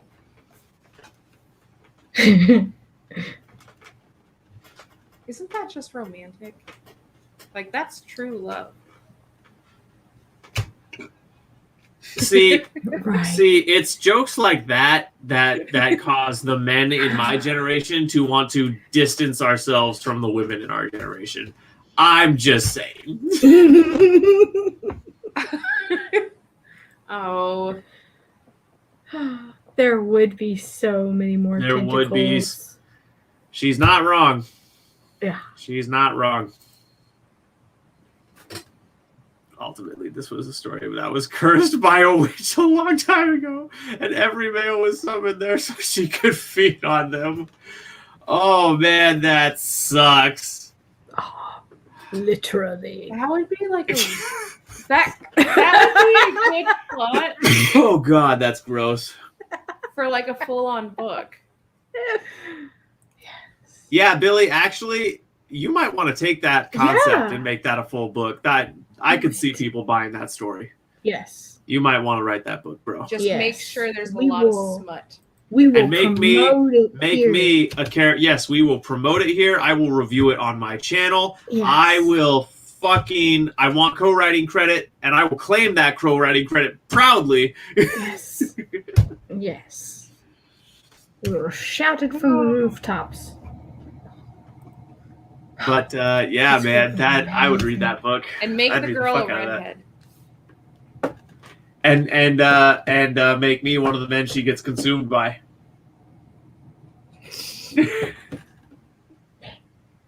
Plot twist, it's your mother. Okay. Do you want to know? Do you want to know why the Oedipus thing is so like it just particularly foul to me? Okay. Do you? Sure. Because my half brother has an Oedipus complex. Okay. It runs in the family. No, it does not run in the family. Fuck you with that bullshit. What I'm saying is every woman he's dated, it's been like, oh, so you want to bone your mom. It's fucking disgusting. That's why it's like, it just reminds me that I live with that mistake of genetics. Oh, man.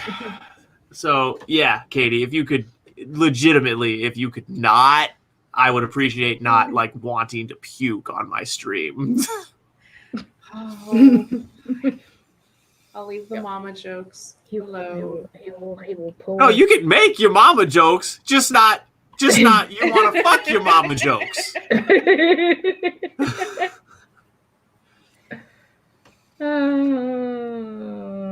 Billy, I'm sorry, bro, but have you read Shakespeare? Because that was semi-based in reality, homie. Hamilton, he didn't just come up with that shit out of nowhere. You mean Hamlet? Hamilton. Hamilton, Hamlet, ham sandwich, you know the one. Aim for the bin. Yes. So, yeah. Yeah. Oh my goodness. Oh my god. Okay. I feel, you know what I kind of want to do now? What do you want to do? Bleach your eyes.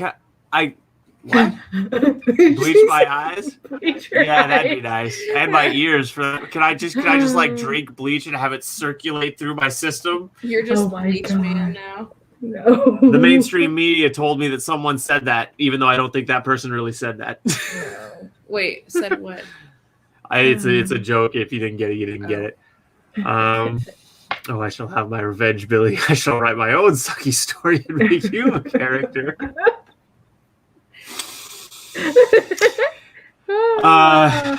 But no, what I was going to say was you two should pull the stream up on your computers, and we should do another one of those thread stories where we write a sentence and the next person continues. We should do that for like the next 20 minutes of the stream to close it out. What would we write about? Well, Wait, so it'd be like the private chat? You would write this? No. I'm saying you guys should go to the video on YouTube so you can type into the actual chat, and then we can participate with the audience. Everyone can write a story sentence by sentence. Okay. yeah. I'm a little slow right now. That's okay. All right. I'm going to start. All right. Check this out. It was a dark and stormy night.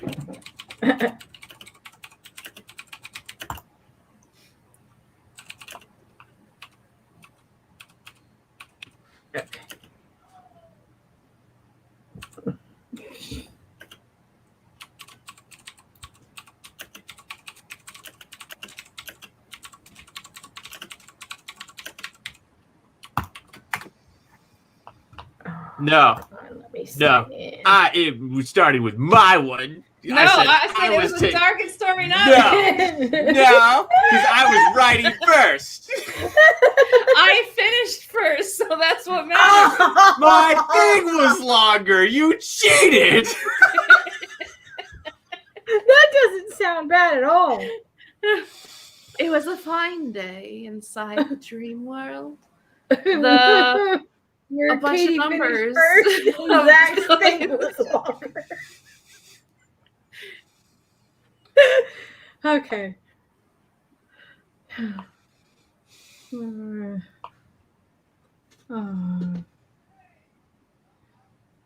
Okay. You know what? I'm controlling the stream. I'm gonna put the one that starts up on screen so the next person to reply knows what to say. Dark day, stormy night. No. Bitch. No.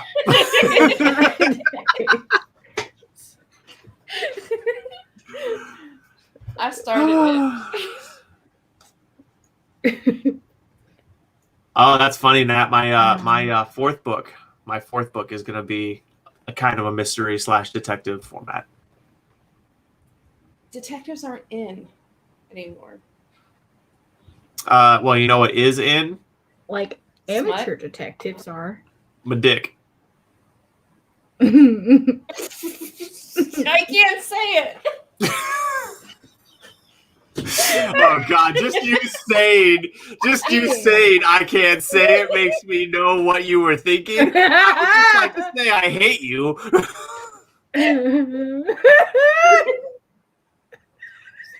No, Katie, your mom. Have at it.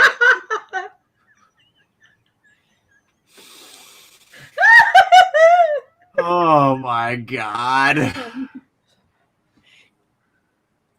Why? Why does it have to be this way? It's a crime slasher mystery.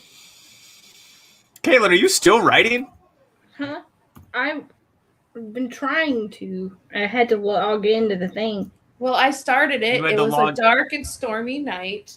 And then Zach went in and said, it was a fair day inside It was the a dream fine world. day inside the dream world.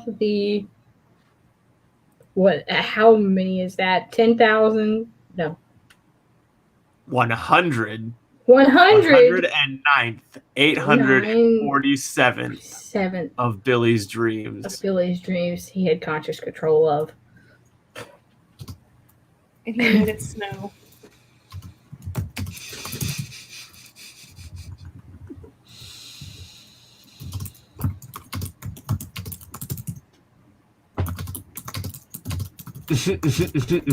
That sounds like angry typing. Right? Okay, Caitlin, you're slow. Now you have to work off of this. And he made you what? It snow. Oh, okay. And Nat and Liv were there, but he didn't know how they followed him. Okay, someone in the audience, pick it up. Yeah.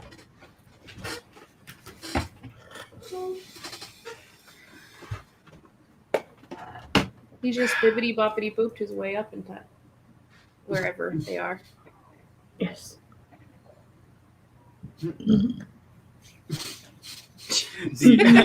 DNF'd the ride along story because it opened with a dream sequence, bibbity bobbity boo. That's you, Katie. Yeah. That's what you sound like. Bibbity boppity boop that bitch right in the DNF can. Okay, I'm picking up, and the snow is actually alien eggs, and they hatched and began growing into tiny green aliens. Were they nice?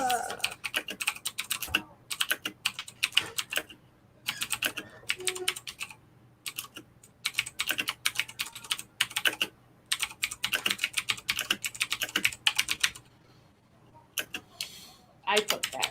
They were nice aliens.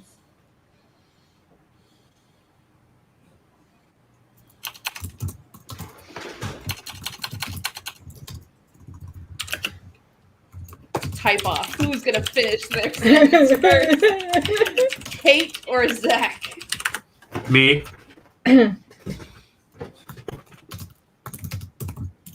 Oh, nope. Kate was there first. Billy stumbled out of the shadows. And scared the aliens. Very exact and precise aliens. Like, this is a tiny baby.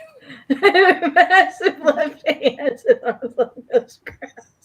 Massive there, Katie. Just for you, I wrote the word crabs. Those damn sea spiders. massive claw hands. With their massive claws. It ain't right. But more snow came down. And Which began to hatch. this batch was not nice. Billy went into defense. He put his hands up and slapped the tallest one in the face. Billy was abducted and penalized with a forceful rectal scan.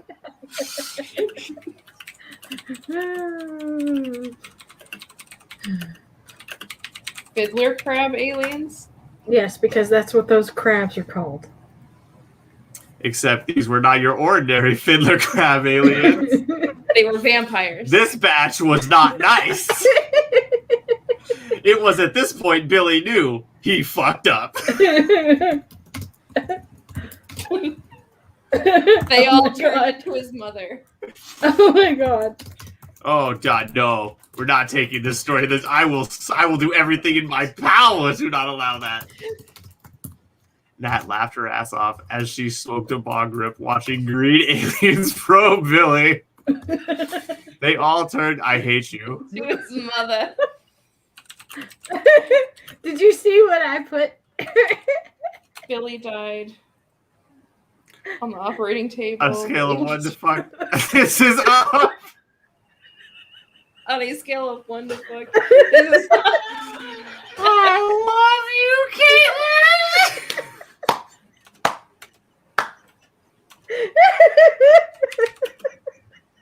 Okay, what is that too?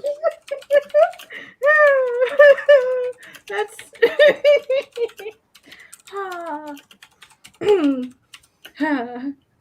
we made it.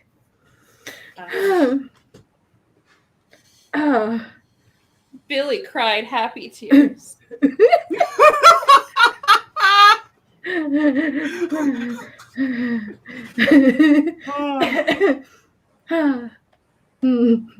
the fuck? A little half Billy, half alien hybrid wiggled out of Billy's body.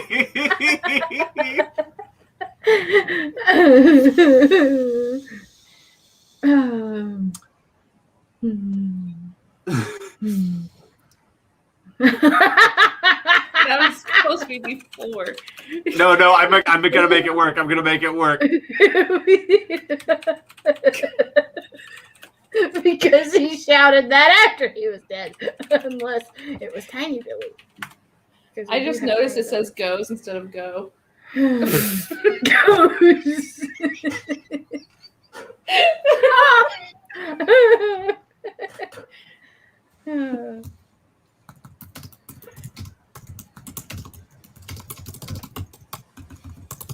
Oh, okay. The first one asked for cheese puffs, but the aliens said they were fresh out. The hybrid demanded snacks and used its little eyes to hypnotize the elders into crash landing on Earth. Yo, this story is lit. Someone take notes. Take notes. This needs to be a book too. The And now they alien had to butt go get babies. jobs.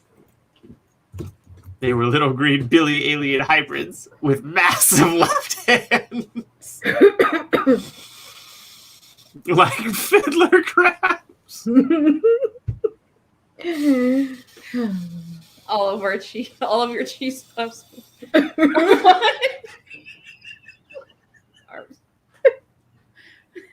All your cheese puffs are belong to us.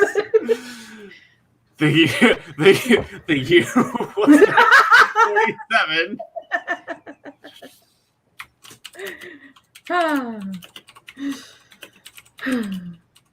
And it was a hot one.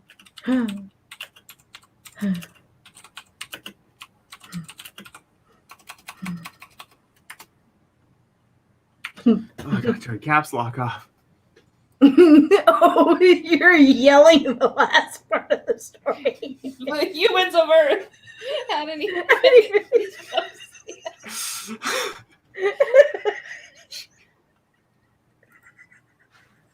I forgot to turn caps lock off. Oh my god. So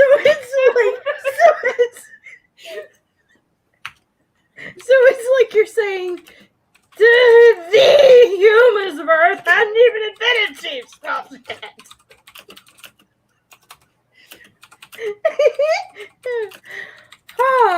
And it was a hot one.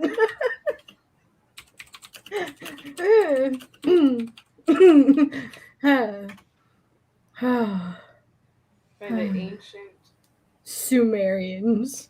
Is that true? It can't. Is that true? But anyways. No. Oh gosh, I think it is a joke.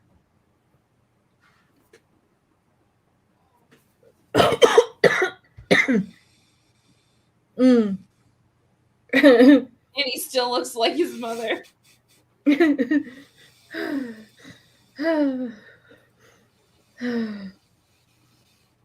Then demanded Lay's. The president asked why it wanted sex, and the hybrid alien says, no, Lay's, the chips. So the president opened a bag, and the Billy baby smiled and ate. Okay, Nat. Shame. Fool me once. Shame on you. Yes, it was. It was a joke. And he still looks like his mother. The alien don't like that. Gotta spell how you say yo mama. Yo mother. Yo mama. Oh my god. Oh my.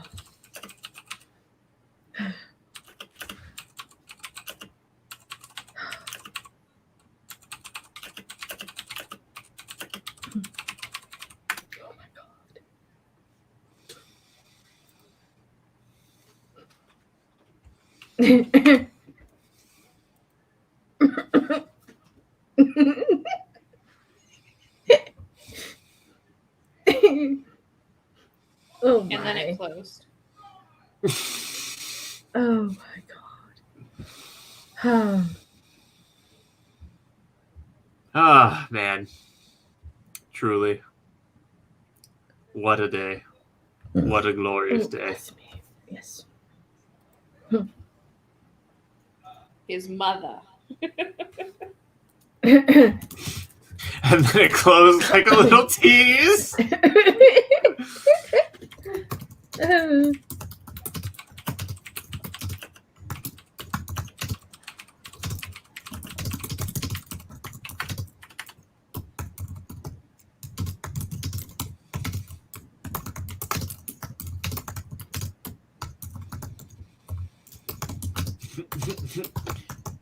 Please, I have cheese.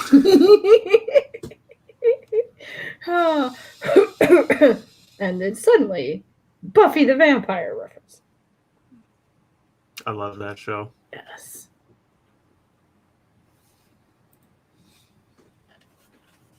All the little Billies were now full grown. Yeah, quickly, and all the little Billies were now giant, full-grown Billies from the future. Dun dun dun. The cheese dimension teased, but didn't cheese us.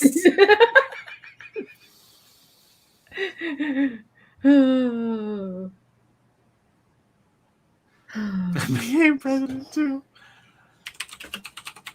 Oh my god.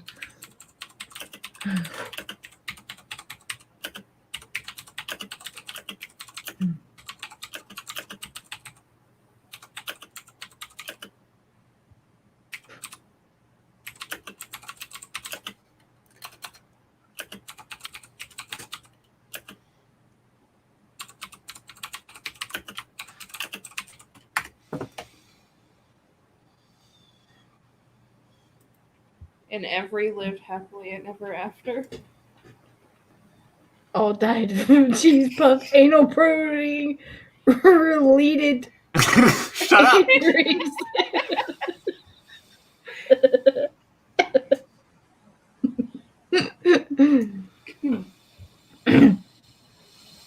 Well then.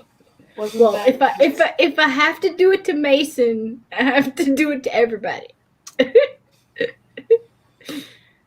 And where is Mason? Yeah, probably in bed because they're Oh, 6 true, hours yeah. ahead of us. Right. But And on a serious note, Billy, I would be down for that. I don't know if everyone can commit, but I would be down to try to have another story by Wednesday. Yeah, I think we should all with write the a class. serious story on our Wattpads and share them. Even though I don't have a Wattpad. I have Yeah, stories on Wattpad. but we have a vocal. at Yes, some me point. and Caitlin share a vocal account. That is correct. Yes. Wait, yeah. what? We share a vocal.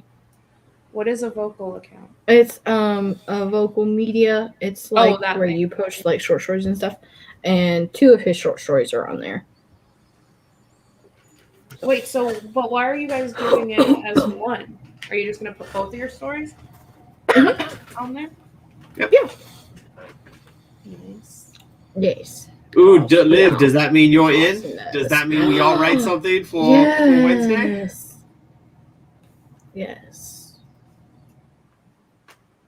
I will read my poem Wednesday. That's what I will read. Oh. What I mean. Oh, well, that's not nearly as fun because if you all Yeah. write them and then share the links, me and Caitlin and Katie could read everyone's stories on the next stream. Right, yeah. So if you keep it to like 1,000 words or less, Mm-hmm. we could then have all the stuffs and Yes. read the streams and do the things. Do the things. Yes, Billy, yes, because that is how we do it around here. Mm-hmm. We just With read our tiny people's little work. nipples. It would be cool if like more people as more people find us, if we just kept this whole reading stories thing. Yes. Yeah. So bring your friends and tell them to write stuff because we will read it. And if it's terrible, We will will hear it. Yes. I Yes. mean, We will roast them. We will roast you. and then no one will talk to us because they're In going to be the Right? mean people. Our stream gets taken down. They're like, they were harassing me because they said my story sucked. Oh, come on. Who cares Michael, if we- it opened we with did- the dream we did the- sequence? We did the same thing to Michael Ross, and our channels are still up, so we're okay.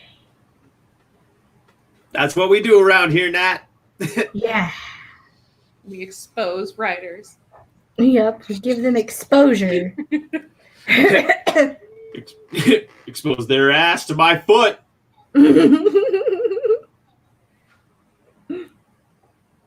And with that, It is getting about that time. Does anyone in the comment sections have any parting words for the notorious 3 of Authortube before we depart into the sunset, where we will all, separately and, I don't know where I was going with that. I'm not gonna lie to you. Yeah. Yeah. I kind of hit a thought train dead end Yes. on that one. Not gonna lie. You're like, someone derailed this train. The train, it hit a penny on the tracks, and now it's slid off. Alien cheeseball eggs. We.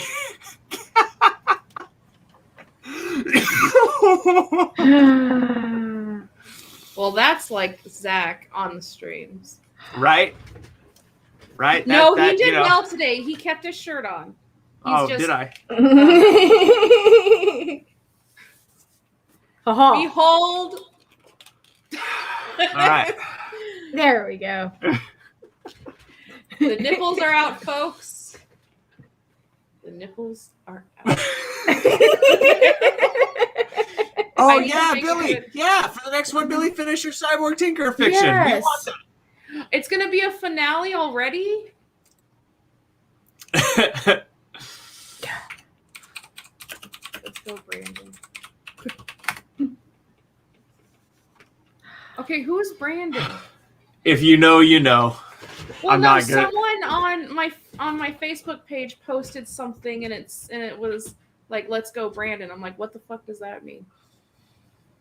So here's what I'm going to tell you, because I don't want to get into politics on the stream. Just Google "Let's Go Brandon" meme, okay?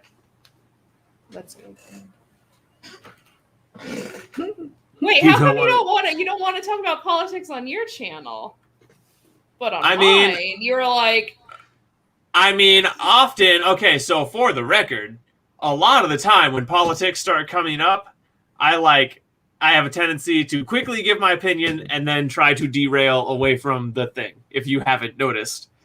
Like, I usually, I really try to steer away from as soon as possible. Now, if you feel like that is excluding you from the right to talk politics on my channel, I could very quickly tell you what "Let's Go Brandon" means, and you could give your commentary so that we were even. Is that what you want, Katie? I don't care. I totally stopped listening. That makes sense. That figures. All right. I don't care about politics. I'm just saying. If you want to say it, say it. I tell you what, Bobby. I tell you what. Or Billy tonight. Or Billy. Yep. I can't read the Cyborg Tinker enough to parody it. You just have to have cyborgs or half cyborgs and just smut just coming kind of left field. Just two random, like, what was that saying when she was watching Aurora go down? Something fucking something. And I was like, oh, fucking excellent. Yeah, something like that. I'm like, no. Or out fucking standing or something like that. Yeah, I was like, no. That's DNF reason number 70. Oh my god. Oh, here's your quick explanation, Katie. Liv was nice enough to type it out for you. Reporters were intentionally misreporting. Oh. Yeah, the reporter lied on air and said they're saying "Let's go Brandon" when everyone knew they were chanting the other thing. That's all the meme is. So now everyone's going "Let's go Brandon" as a meme. Yes. But anyways,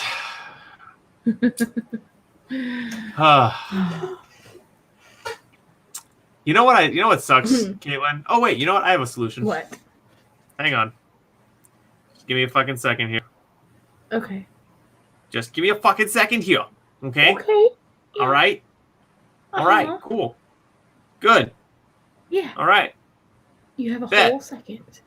Shut up. Okay, hang on. What is he doing? I don't know. You'll see. Just hang on. Ay, Dios mío. Ay, Dios mío. Oh, Poppy.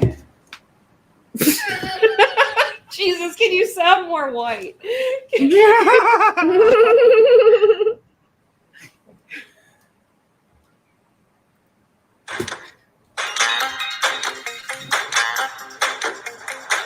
I hear something.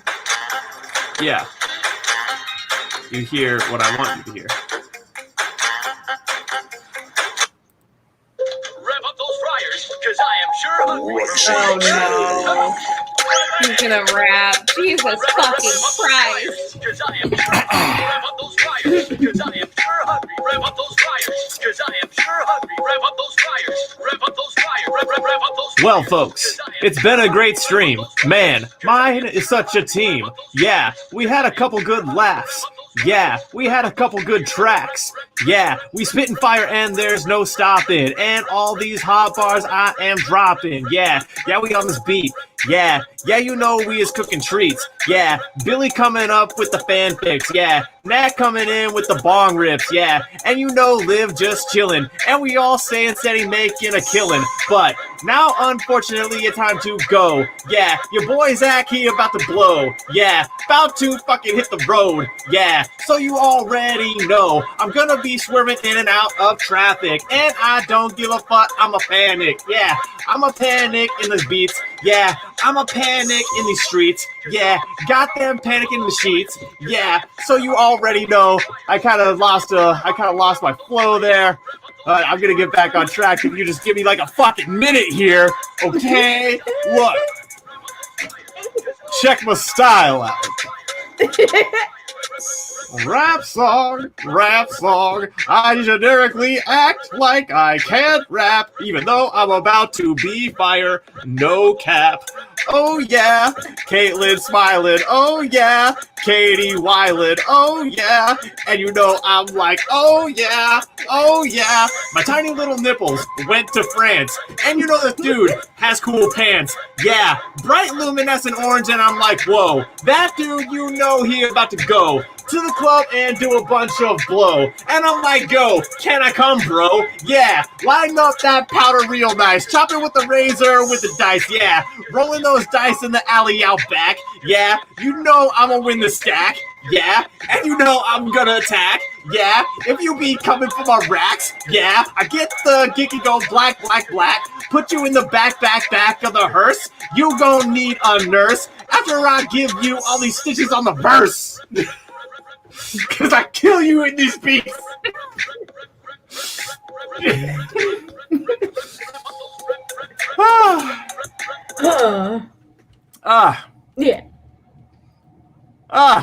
With that. Yeah.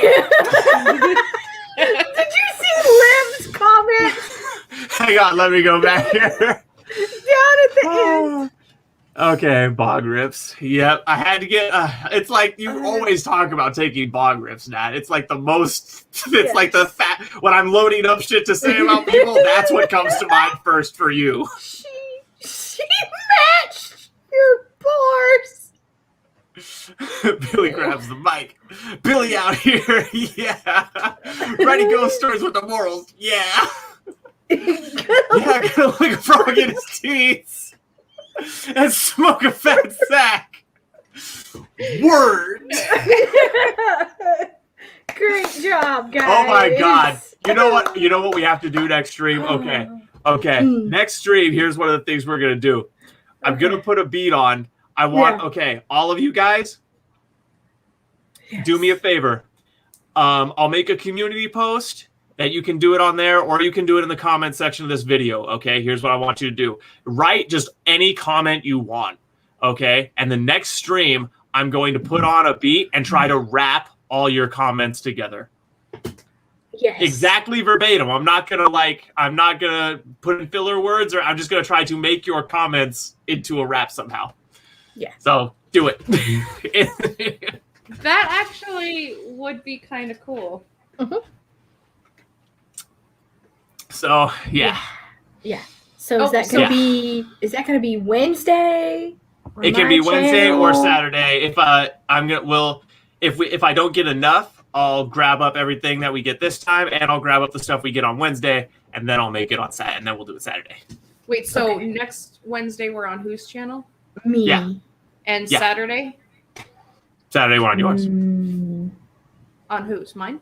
Yours. Yeah. I think. We're on Zach's right now. Yes. Whose channel did you think we were on, Katie? No, I was just like openly. Where are we? No. I was vocally saying we're on Zach's channel because I was like first thinking like, wait, I thought Saturday would be on your channel. Because wasn't last Saturday on my channel? Oh yeah, you're right. Yeah. So Wednesday and Saturday are me. Yes. Okay, that means me and Katie are gonna have to advertise them extra good because Kate doesn't have very many followers yet. Which you gotta help Kate out with that. If you subscribe to her first, if you're not sub to her, go sub to her and share her channel around so that you know because she has good stuff on there. Like the review of El Feaster, which you should go watch hers and mine. Comments and send them to Michael Ross. Yes. Exactly. As a favor for Zach and Kate, I have read all 4 of your books. Here is my review. You open up with the dream sequence. The end. That would be really funny because he doesn't. Oh, he Damn, at least you did something right. I feel like here's my opening with the dream sequence is like your one thing that you're gonna like keep picking at Yes. for the rest of our friendship. Yep. I'm gonna be like, I can already tell. she's gonna be an old lady. It's gonna be like it's gonna be 50 years from now. We're gonna be doing like maybe the last stream ever, and she's just gonna hold up like a fucking scratch and sniff, and she's gonna be like, "Smells like Zach opened with a dream sequence." no. Wait, but does your second book open with a dream sequence? No. You've learned. Just for that, I'm opening the third book. and so far, I'm 40,000 words in. It didn't open with a dream sequence, but now it's gonna. You should have a dream within a dream, so you have to make up for book 2. So like, she wakes up she wakes up, but she's still in a dream, dreaming about she's dreaming in a dream, and then there you go. Not only am I not going to do that, but I've like lost a small measure of respect for you. Oh God. I'm going to lead with the dream for all eternity. Until one day, after you're like done with your 10th book, you're gonna be like, can't you just fucking forget that one opening? I did 9 other openings. But did they start with a dream sequence? Oh man. Or he becomes the most prolific author like on the planet, and the father of like what is most prominent as the Booker Prize, and he's giving other authors awards, and they're like practically pissing themselves with like admiration of, oh my God, he's given me this prize, and you're gonna be sitting in the audience going, I still remember when he opened with a dream sequence. She would too. She'd be like, he's not that good. He opened with a dream sequence. I mean, hey, he only gave you that prize. It was over a page long. Who the fuck does that? Meanwhile, our society's language has been dumbed down so much that the quality of books have really suffered, and they all just open with dream sequences. There's a generic love triangle. There is a bad boy and an innocent nerdy girl. Every book is the same. It's only in a different genre. So wait, Orwell was right? That's part of Orwell's dystopian vision of the future. That like all art would be homogenized and basically be rehashed the exact same thing that was state approved. That was part of his nightmare vision of the future. Yeah. There's going to be no more traditional publishing. There's going to be no more stores to shop in because everything's bought through Amazon. Well, hey, no fighting. I see, Billy. I don't give a fuck about what the rules say because fuck any rule that God didn't make. That's how I feel about that. Okay. Oh, are you really that hurt about it? No, I'm genuinely, I'm not hurt about it. I'm just saying legitimate aspect about my personality. I have very serious issues with authority. I fucking don't respect the rule of man in general. I really fucking don't. Go to yes. My ghost will return in 1,000 years. Like, so I started the story with this. I will be through the Nat's ghost is haunting my great grandson, and she's just like, your fucking weird ass great grandpa opened with a fucking dream sequence. Nerd. And it just zooms out, and he's literally on a Ouija board, and the thing.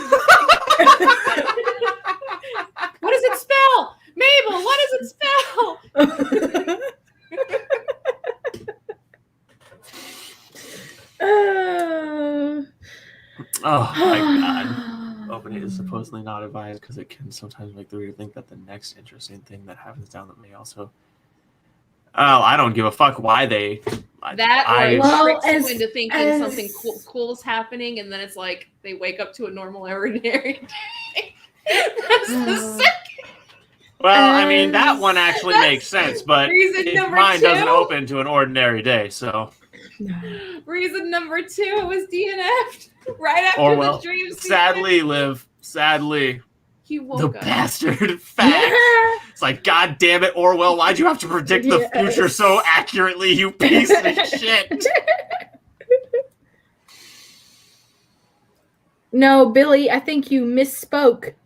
You made a typo. Rules were made to be broken, Billy. The ghost of dream sequences. Oh my god. Oh, we're gonna have to. Oh my god. Oh, so Put that on a shirt. Oh, yes, man. put that on Okay. our shirt. Yeah, oh my god, we really should. Caitlin, write it down. Yes. Okay. Caitlin, write it down. I write it down. Oh, But, God. Oh my god. That is brilliant. Liv, we're taking that. Sorry. We'll send you a shirt for free, though. Yes, we will. But what would be really cool is when we show up at your house, Katie, just randomly. Okay. Okay. We're going to Clockwork Orange your ass. Well, aside from that. Well, I'm gonna read that book one day, and I'm gonna understand what you're saying, and then I'll come back. Oh, yes. I did actually order that book, so it should be coming. Good. Oh man. What were you saying about coming to my house? But I was saying about coming to your house. We would do a parody of A Christmas Carol, except it would be of an author. And you could be the ghost of dream sequences past. Oh, that would be hilarious. We should write that at some point. Maybe that could be our Yes. first joint book, Caitlin. Yes. And what about me? Yes. Well, I mean, if we could do it as a video. I could just be on the cover. We could do it as a video. No, I was gonna say we could all three write the book together. Each we could go chapter by chapter by chapter, but that we could also do it as a video. Yeah. Because I mean, I like that book idea though. because I'm looking to get out of Oh. here soon. A book with 3 Yeah. authors. That would be lit. Yes. If That we could could make be that either- work. A genius idea, or like we're gonna be known as the world's shittiest book. No, like, wouldn't that be cool though? What book has 3 authors that legitimately each wrote 1/3 of the book? What if, instead of doing it that way, what if 3 authors writing the same exact book? So you're reading 3 chapter 1s, 3 chapter 2s, 3 chapter 3s, and it's literally like the same exact story, but we each come up with our own story, version of it. like characters. Oh. Wait, so are you saying like diverging timelines and like each book is a different way it happened? Yes. No. What? No. No, wait. What Okay, do you this is what mean? I was thinking. Let me see if I can explain it. Because it would be like alternate tellings of the It's story. the same exact story, but we're each telling it differently. And we each have our own separate main character. Like, so say it's the same exact story. Oh, And so we're me each and writing Kate- a different POV. So we tell Yeah. a story from a different side. Got yes, it. But That would be cool too. But Yeah. they don't know about each other. Ooh, So that it's does make literally it like good. 3 authors telling 3 distinct stories of the same exact thing. Like, But they have to be connected somehow. So we would have to put Yeah. something in there that made it very That- clear that they all, like, maybe the 3 that the characters like all stories met were at the end. tethered. Like maybe at the And it was end a they all meet in simulation a or diner something. and they like Yeah. all sit down at the counter and they start talking about their day, right? And as they're all talking about their day, they all were like, wait, and then this happened, and the other dude, yeah, and then this, and they all realized they all experienced this thing, and then none of them realized that the other dudes were there. See, like, I like that, but I like how maybe it's like, oh, you saw a pterodactyl in the sky, I saw a Pegasus. Or like there can be points in the story where, okay, we know something huge is flying in the sky at this point. So each character notices something flying in the sky, but they're each seeing something differently. Like someone so those two things could be the same story. They could have points where they're like, okay, we all agree this, and they'd be like, okay, yeah, but then they're like, okay, but what about this? And all three of them have a different, like, so like half the things they agree on and half the things they don't, and that could be, and that, we could write it like mystery style, where if you tack together the things that they can all agree actually happened, you can puzzle together what actually happened. And like none of their visions or none of their points of view were actually the real thing, and it was just at the very end, it's like, I don't know, like a game, like a program's like simulation, and they all. I was thinking in a different direction, but maybe we could do it that way. Wait, what were you thinking? It's like another world. Not like another world. So maybe it would be like maybe it could be like an X-Files thing where they're all involved in some like really like paranormal event, or like something that's ghosts?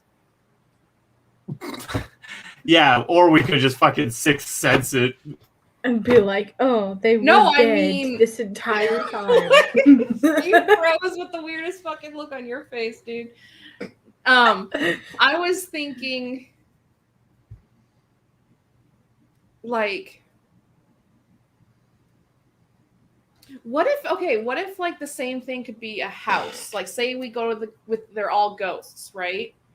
What if each person died in a different generation, but it's the same house? Like when one character walks in, everything's like Art Deco, it's like the Roaring 20s, and then when a different one, it's like the housewives in the 1960s, and then there's like a futuristic all three one. So we write the story from all three of those characters' perspectives, and each chapter it skips to the different character, and at the end they all die. Yeah. And in some horrible way. Yeah. It's all the same, obviously. And that's why it can just be called like The House or something like that, because we're basically reading three separate stories all about whatever. But I don't know. Yeah. It could be good, or it could be terrible. I think it would. I mean, if we did it the way you just described, it would be good, because we're all good writers. Yeah. So all we would have to do is agree on some hard facts about the world and a timeline. Yeah. And then it wouldn't matter what we wrote, and we would all be able to write a really good story. It would end up being like probably 500,000 words. Be really good. What about this though? Yeah. I just thought of a really awesome ending. We have all the three stories, and then if it's the house thing, the new person moves in, and they're able to connect the dots that basically maybe you are being reincarnated over and over and over, so you're sentenced to relive this particular day for the rest of your life. That would be an amazing, dude. We should write that. Actually, we should write that. Actually, we should. We should. And it's like it'll take like 3 years to get it done, but we should start. Nah. It won't take 3 years. Okay, it'll take 10. No. The way I write. My tiny little nipples could go to France and back 10 times in 10 years. Come on now. They only go once a year? I mean, they go much more often. Free the than nipples. That, Yes, free the nipples. Freedom nipples aren't What's free. What's the basic log line?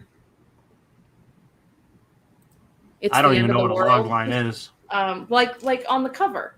Like this one could be. You mean the tagline? Yeah, the log line. Or is that lingo for? What is Okay, it? well, Scripts. Guys, I'm over time by a significant margin, so Yeah. I don't want to have to rap again. So I'm cutting off. yeah. You don't want Vanilla Ice to rap again. All right. All right. All Bye, right. guys. Bye, guys. You know what to do. Subscribe to their channels if you haven't already. All the Subscribe to stuff my and all the channel. things. Ring the Website. goddamn bell. Do the Go buy thing. my book. It's on sale. Go buy my other book. It's on pre-order.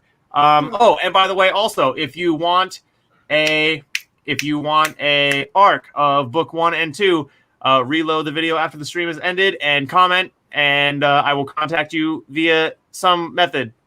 Leave some way I can contact you, and I will send you the arcs. All right, cool. Okay, thanks. Bye. Bye. Bye.